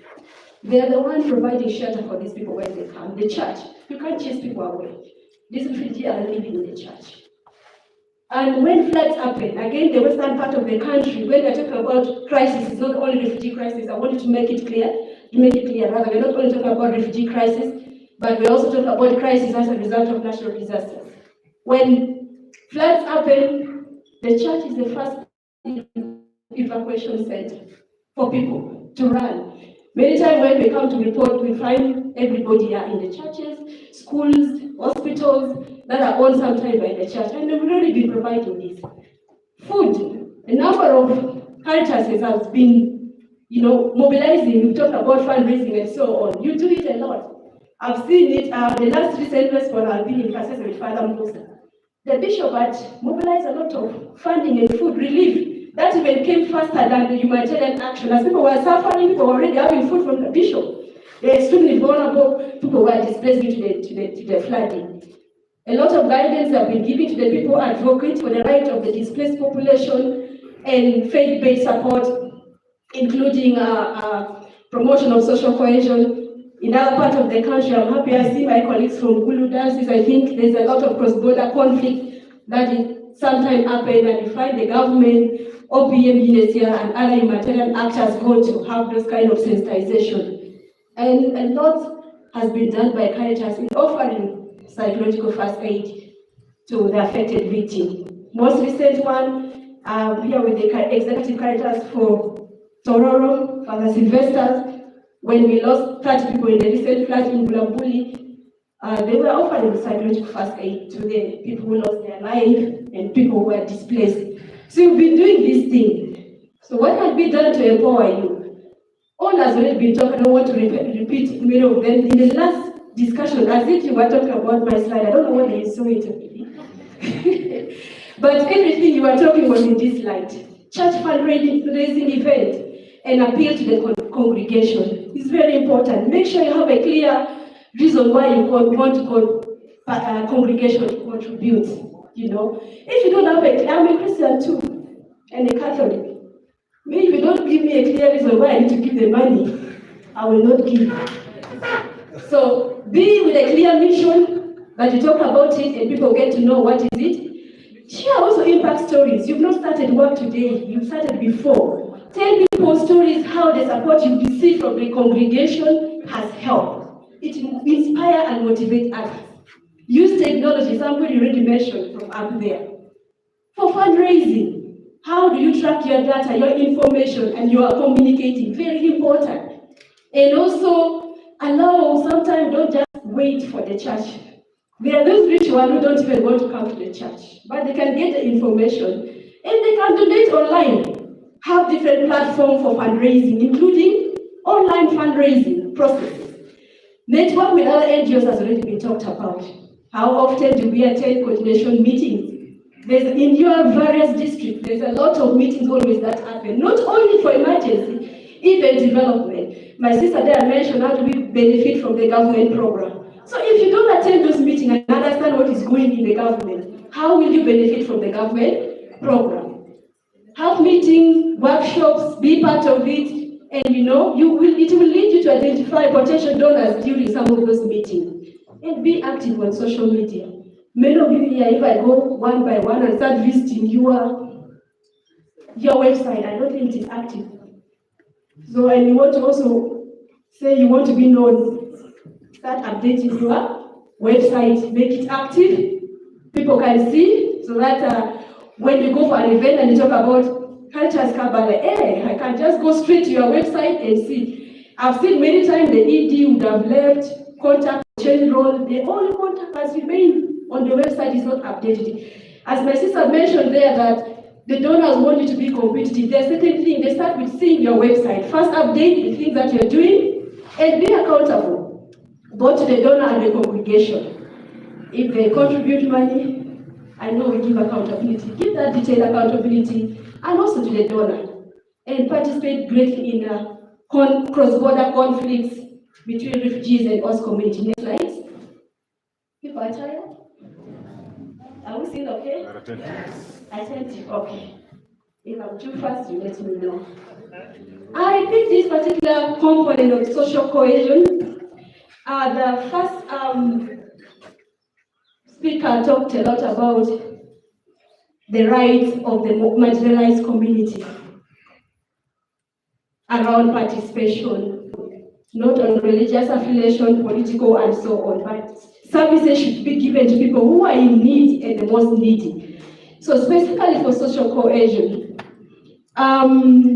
we have a role to play to make sure that we address some of those issues that is happening between the host and refugees that I've talked about.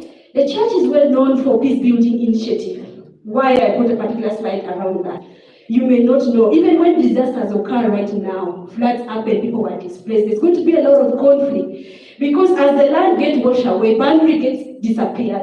When people tend to go back, they don't know even their demarcation, they start conflicting. And sometimes the local leaders and the community are not in position to resolve these issues that continue to recur. And so you have a big role to play there, and promoting family unity, generating right-based approach I talked about already, and accompanying people in their journey that you really do already. And specifically in June 2014, UNHCR embarked on a journey. UNHCR leads all humanitarian response globally. And in Geneva, they had a meeting that over 400 representatives of faith-based organizations, including faith leaders, church, bishops, and all that. And in that discussion, they want to know more about the role of the faith-based organization, how can they support refugees and the displaced people. And they had a number of recommendations. The link is there for those who may want to read. I will not talk about it. But there was a call to guide, to develop guidance on faith literacy for UNHCR staff. Now, that is some of the things that are lacking. As somebody was making a statement that when you're providing services, the dignity, the comfort, the privacy, not giving their own clothes because you don't need to use it, matters a lot. And so as humanitarian workers, as we're doing our job, our role, do we factor into some of those things, or we are just recruited and taken to the field without it? How can Caritas now position itself to respond? For you to become one of the effective recognized organizations in emergency response, you need capacity to be strengthened to implement high quality programs, say maybe in Western Uganda, Northern, and so on. So that's what the Bishop was mentioning early in the morning. Have you done self-evaluation? That you have all that technical expertise, to deliver this program, high quality and sustainable program that you're talking about. Relevant knowledge, do you have staff capacity? Glad to hear many of you have a lot of experience, but how can we use that experience to implement high quality program? You want to be known in emergency. They understand that emergency is not just running to give relief, running to do this. There's a lot of things that need to happen, including capacity building for staff, training staff in the sphere standard, humanitarian standard, cash readiness, and so on. Your staff need to know. Improve institutional policies. My sister mentioned, you can never compete. That is very true. I'm so grateful that we had discussion with Caritas Oimak, the EDs here, Caritas Tororo. Within a short period of time, they were able to break through and have alliances for operating as an NGO, and that they can now compete heavily to get funding from outside. Otherwise, when you read many of those donor requirements, it is very clear you cannot operate, you cannot compete with a CSO or a national organization without a trading license. So if this is likely something you need to look into. Including your policy must be very clear. Those are the things donor looks into. What are your human resource policy, financial policy? Are you the accountant? Are you the secretary? One person is taking all the roles and responsibility without segregation of duties. That is where this is very critical. Increase organizational capacity to know how to develop realistic, actionable resource mobilization strategy. Do you have one for you as Caritas? Do you have a resource mobilization strategy? Whether it is fundraising locally from within the community, from us, do you have the strategy? How you're going to, it's not just going to the church and saying, Christian, today you have to contribute. You need to lay a clear strategy of how you're going to mobilize this fund, but also strong monitoring and evaluation system in place to make sure that you can respond in emergencies, because emergencies everything is done very fast in a high speed, so you need to have data in place. Opportunity that already exists within Caritas. Respected organization, like we've all mentioned, you have a clear structure that has been put in place. Caritas is well respected. In many communities I've been in and the different dioceses that I've worked in, when you mention Caritas, they are highly respected, you may not know. You have present, especially in cross-border districts, flood-prone districts, you have already present to respond. These are already opportunities that exist for you, whether you want to get the money or you respond, the opportunity exists. And then also for southwestern Uganda and partly northern, many of the epidemics in the country come through this part. And the church has very many health facilities. What is your role? How can you benefit from the funding that comes to address some of those issues? You've always been helping, like somebody already mentioned, you've always been supporting, but you don't communicate your work. People don't know, donors don't know what you're doing as the church, as Caritas. So this could be a very great area for you to collaborate and improve. But also you have the indigenous knowledge of the local area.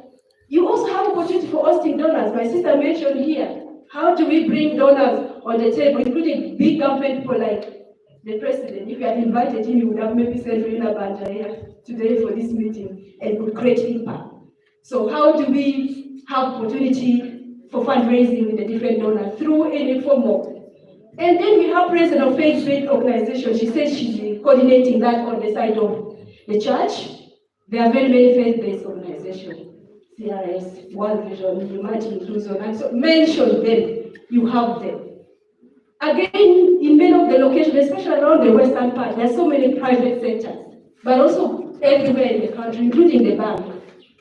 How do we reach out to them and get funding, not only from the community? There are those private entities that are also, when you look at their strategy, they have role and responsibility for social corporate responsibility. But are they doing it? How do we tap into those potential? Next slide, I'm going to summarize. What can Caritas focus on in the humanitarian space? We've talked about. Continue preaching about the mission, the value of the church is very important. Don't lose that, even if you're doing the humanitarian work. Many don't believe that the faith-based organizations are very faithful and trusted. So don't lose, even if you mobilize in funding, do not lose your focus. Keep building relationship, continue collaboration and engagement with community, and effective-based messaging already talked about. Accountability and transparency create a lot of trust in the work that you do. Next slide. The next point I should have talked about is localization. I believe you all know. It is just shifting power in the hand of humanitarian and local actors. The question is, how can Caritas position itself? Next slide. So that one is those things. So I think we have the grant again, where there are about 68 signatories, and a number of you have participated. I have Laura here, who has been in Geneva several times, and Caritas Uganda, I think, representing Caritas and the church in the Grand Bargain in Geneva several times, including other actors, including refugees, to advocate for the right of the most needy. So there are a number of actors, NGOs that come together to fundraise. I'm seeing one slide is missing. The major issue is that major bigger donors came together to fundraise, yes. Unique agreement between the largest donors and the humanitarian organization as a way of helping people in need in a more cost-effective manner. Why? Giving money to CRS as the national organization does not translate into effectiveness. The last meeting I attended in Parliament, they were like, you're very expensive, driving this expensive balloon, you take a peanut to the participant, which is also true. So these donors want to work with the local organization to fundraise and support. Next slide, almost summarizing. These are the commitments to make sure that, at least every donors have put 25% of the funding should go to the local or national NGO. So right now, even if Sierra is applying for any funding, you cannot take 100% of that money. You must demonstrate the effectiveness of working with the local partners to implement that activity. But the local partners must have all the requirements to be able to get that funding. Second last slide. Second last. Yeah, the Charter for Change. This is again local humanitarian actors, civil society, which I know many of you participate in this. The question I'm asking there in red is, as Caritas subscribe to be a member? At least I know Laura always attend. How about the other Caritases? Because that's a platform. Again, you cannot get the donor funding if you don't have all this. You don't subscribe to be a member for the Charter for Change. So there's a lot of requirements for you to know to be able to benefit from the donor funding. Next slide. This is the last slide on the critical reflection areas for Caritas and self-evaluation. You need to study the donor trend and approaches of implementation. Things have changed. As you continue writing proposal, things are not the same. Most donors currently are focusing on multi-purpose cash assistance, MPCA. Protection lens must be greatly integrated into that particular project. Psychological first aid. So you need to know that donor trend, not just don't apply. We applied for a funding which Caritas access to one of our donors that has been giving us money. Literally, we know the change that we do not give any more in-kind support. We wanted to support people with business grant, but we want to give them more in form of in-kind. They rejected our proposal at the final stage that we are giving in cash. For them, they still want to do in-kind, which was also different. So different donors have different interests. Before you apply, get to know the interests of the donor. Engagement with private sector, I've already talked about the social corporate responsibilities. There are quite many industries around factories, the bank, those who are doing businesses. How can you work with them? Those guys can donate. You saw it during COVID, and the people gave a lot of money to respond. Always make reference to the refugee policies and government policies. We have the settlement transformation agenda, comprehensive refugee framework policies, Spanish development model that my other sister talked about. We need to incorporate mindset change. One of the pillars talked about the mindset change.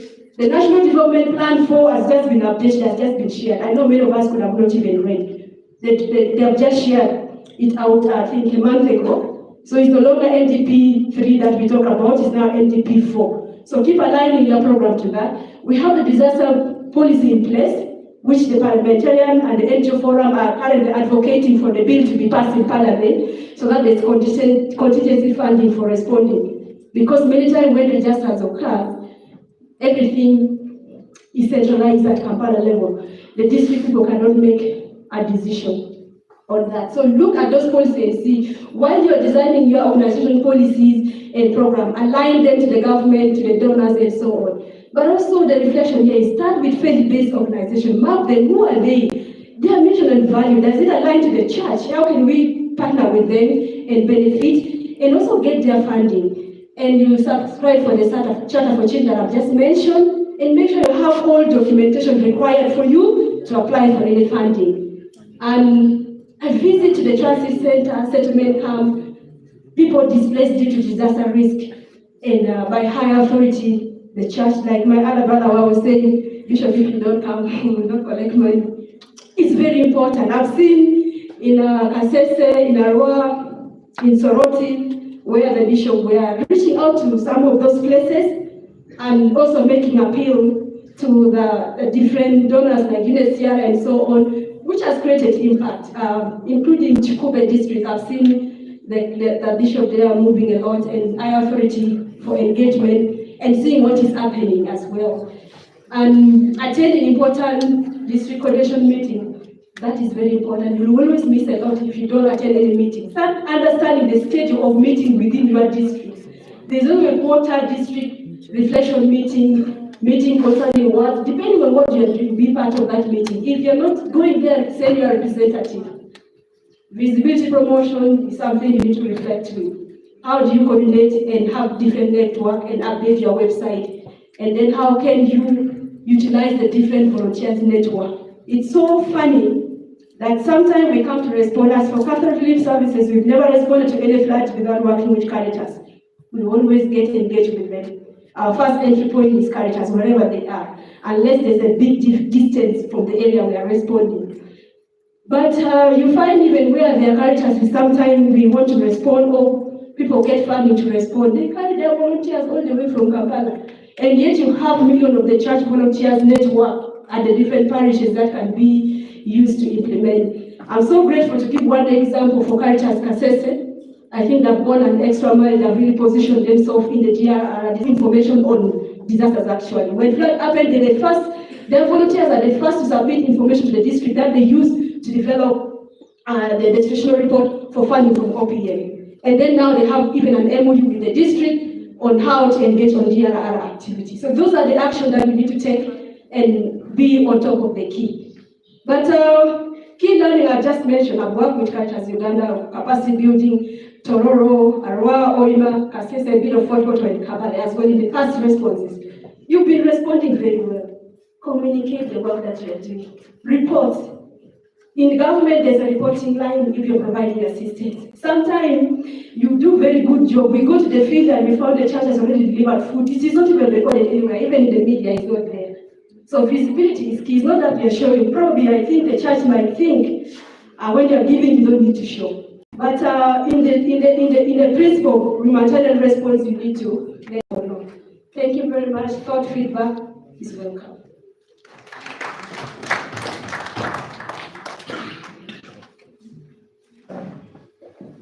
Thank you, dear Ferry. We now welcome supplements and maybe questions before we break for lunch.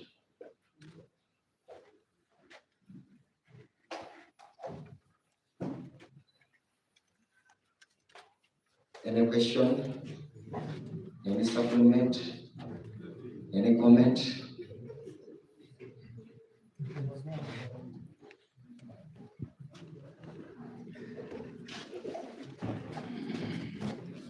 Yeah, thank you so much, Feli, for that very precise presentation. It's very informative.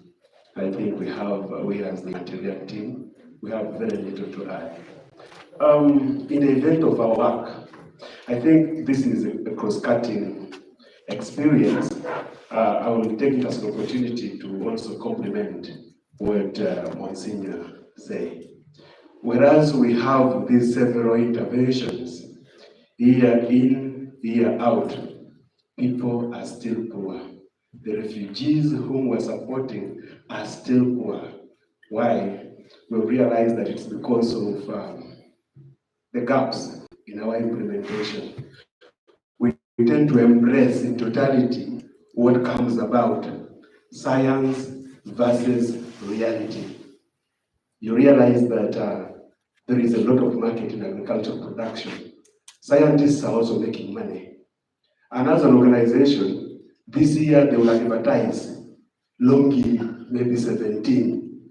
We all go there like wind. We inject money, we give to the beneficiaries. And yet, when we give this to the beneficiaries, they will indeed cultivate. They might get good yields, but remember the objective is to enhance on food security and also be able to realize what? Realize income, vis-a-vis sustainability. Our beneficiaries produce, they will get the food, they take some to the market.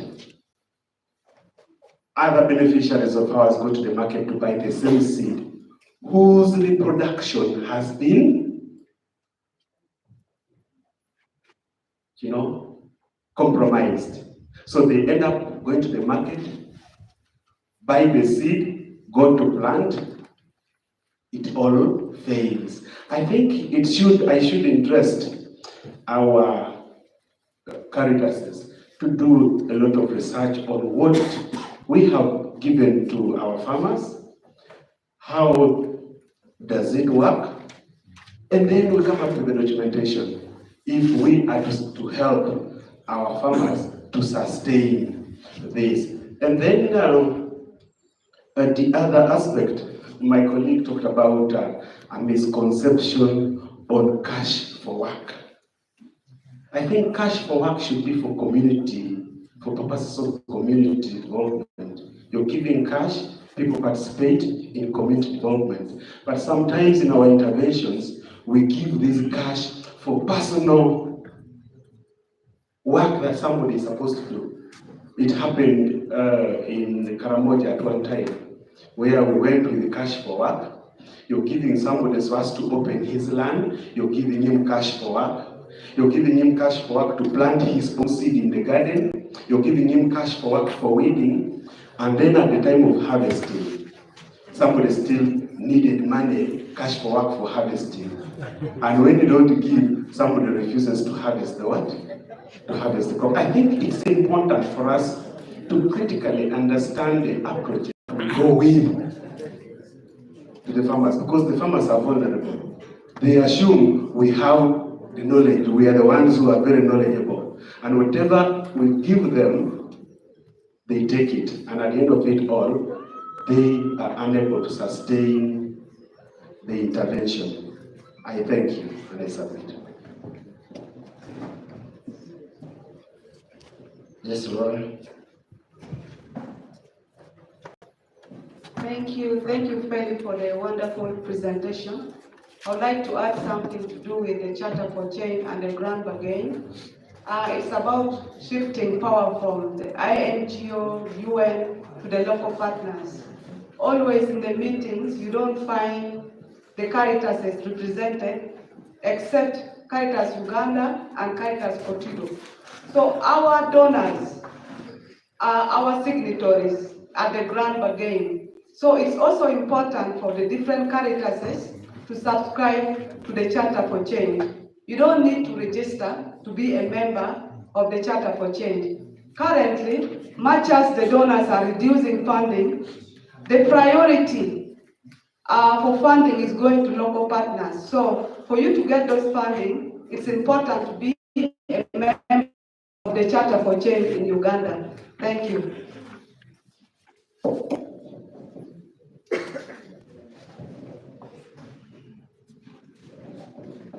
Thank you for the good presentation. Mine is just a learning. I would like to learn how CRS was able to convince the Archbishop of Tororo and also the Bishop of Kasese to allow Caritas registered as an NGO. I would like to learn that, because at one time when the late Archbishop, may he so rest in peace, the president of Caritas, tried to factor in that element, it was rightfully rejected. And I still even remember, Right Reverend Bishop Emeritus of Lugazi, Sekamanya, said, okay, let us start another organization called Nakao, because I sit in those meetings. Nakao is National Association for Caritas Organization in Uganda. It did not shape. So, just a learning, I would like to understand. CRS, to my understanding, is also Caritas. Now, coming to implementation in the different dioceses, see, we create parallel approaches and methodologies. And ideally, my understanding is that being an international organization and also being invited by Uganda Episcopal Conference should implement through the local Caritases. Sometimes, my Lord, this is not happening. And when we talk about the CIMO, Caritas Internationalism Member Organization, so many promises are made, but are never followed up. My appeal to you, our President, is that some of these things should be followed up and understood well. The learning point is that when I go to the Archdiocese of Gulu, I would like to know how you were able to convince these two great men to allow Caritas to be registered. Thank you.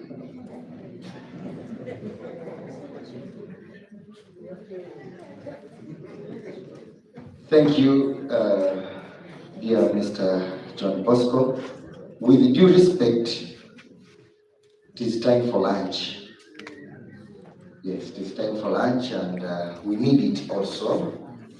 Then for more clarifications and other points to make, we shall interact during lunch hour.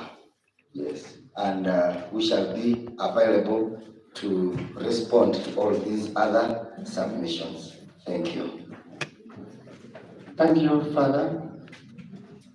I would like to thank all the speakers since we began in the morning, my Lord the bishops for their opening remarks, and the keynote address by our Vicar General, and the giving, what was given by Ferry. So now I would like that we break for lunch, and then we shall have a discussion after lunch, some of these issues that were raised.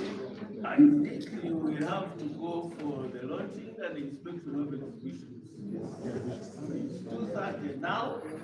Let's manage the timetable properly. Whoever is doing the coordination is 2:30 by my watch. Therefore, during lunchtime, the coordination team should meet and do the needed coordination. But according to me, the next activity should be to go to the exhibition. Okay. Thank you, my Lord Bishop. The suggestion of my Lord Bishop is already done. After lunch, we are going to town for the exhibition. That's the program, because our bishops will be there to launch that exhibition, and the time is 3:30. Okay? So prepare from lunch, we shall proceed to town. May I now invite Father Austin Christmas to give us the prayer for lunch. The food is there.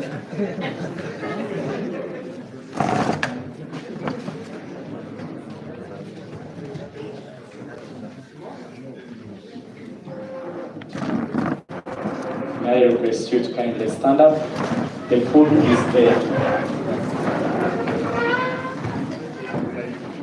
In the name of the Father, and of the Son, and of the Holy Spirit. Bless us, O Lord. And these are the gifts which are about to receive from your goodness through Christ our Lord. In the name of the Father, and of the Son, and of the Holy Spirit. I wish you a nice lunch.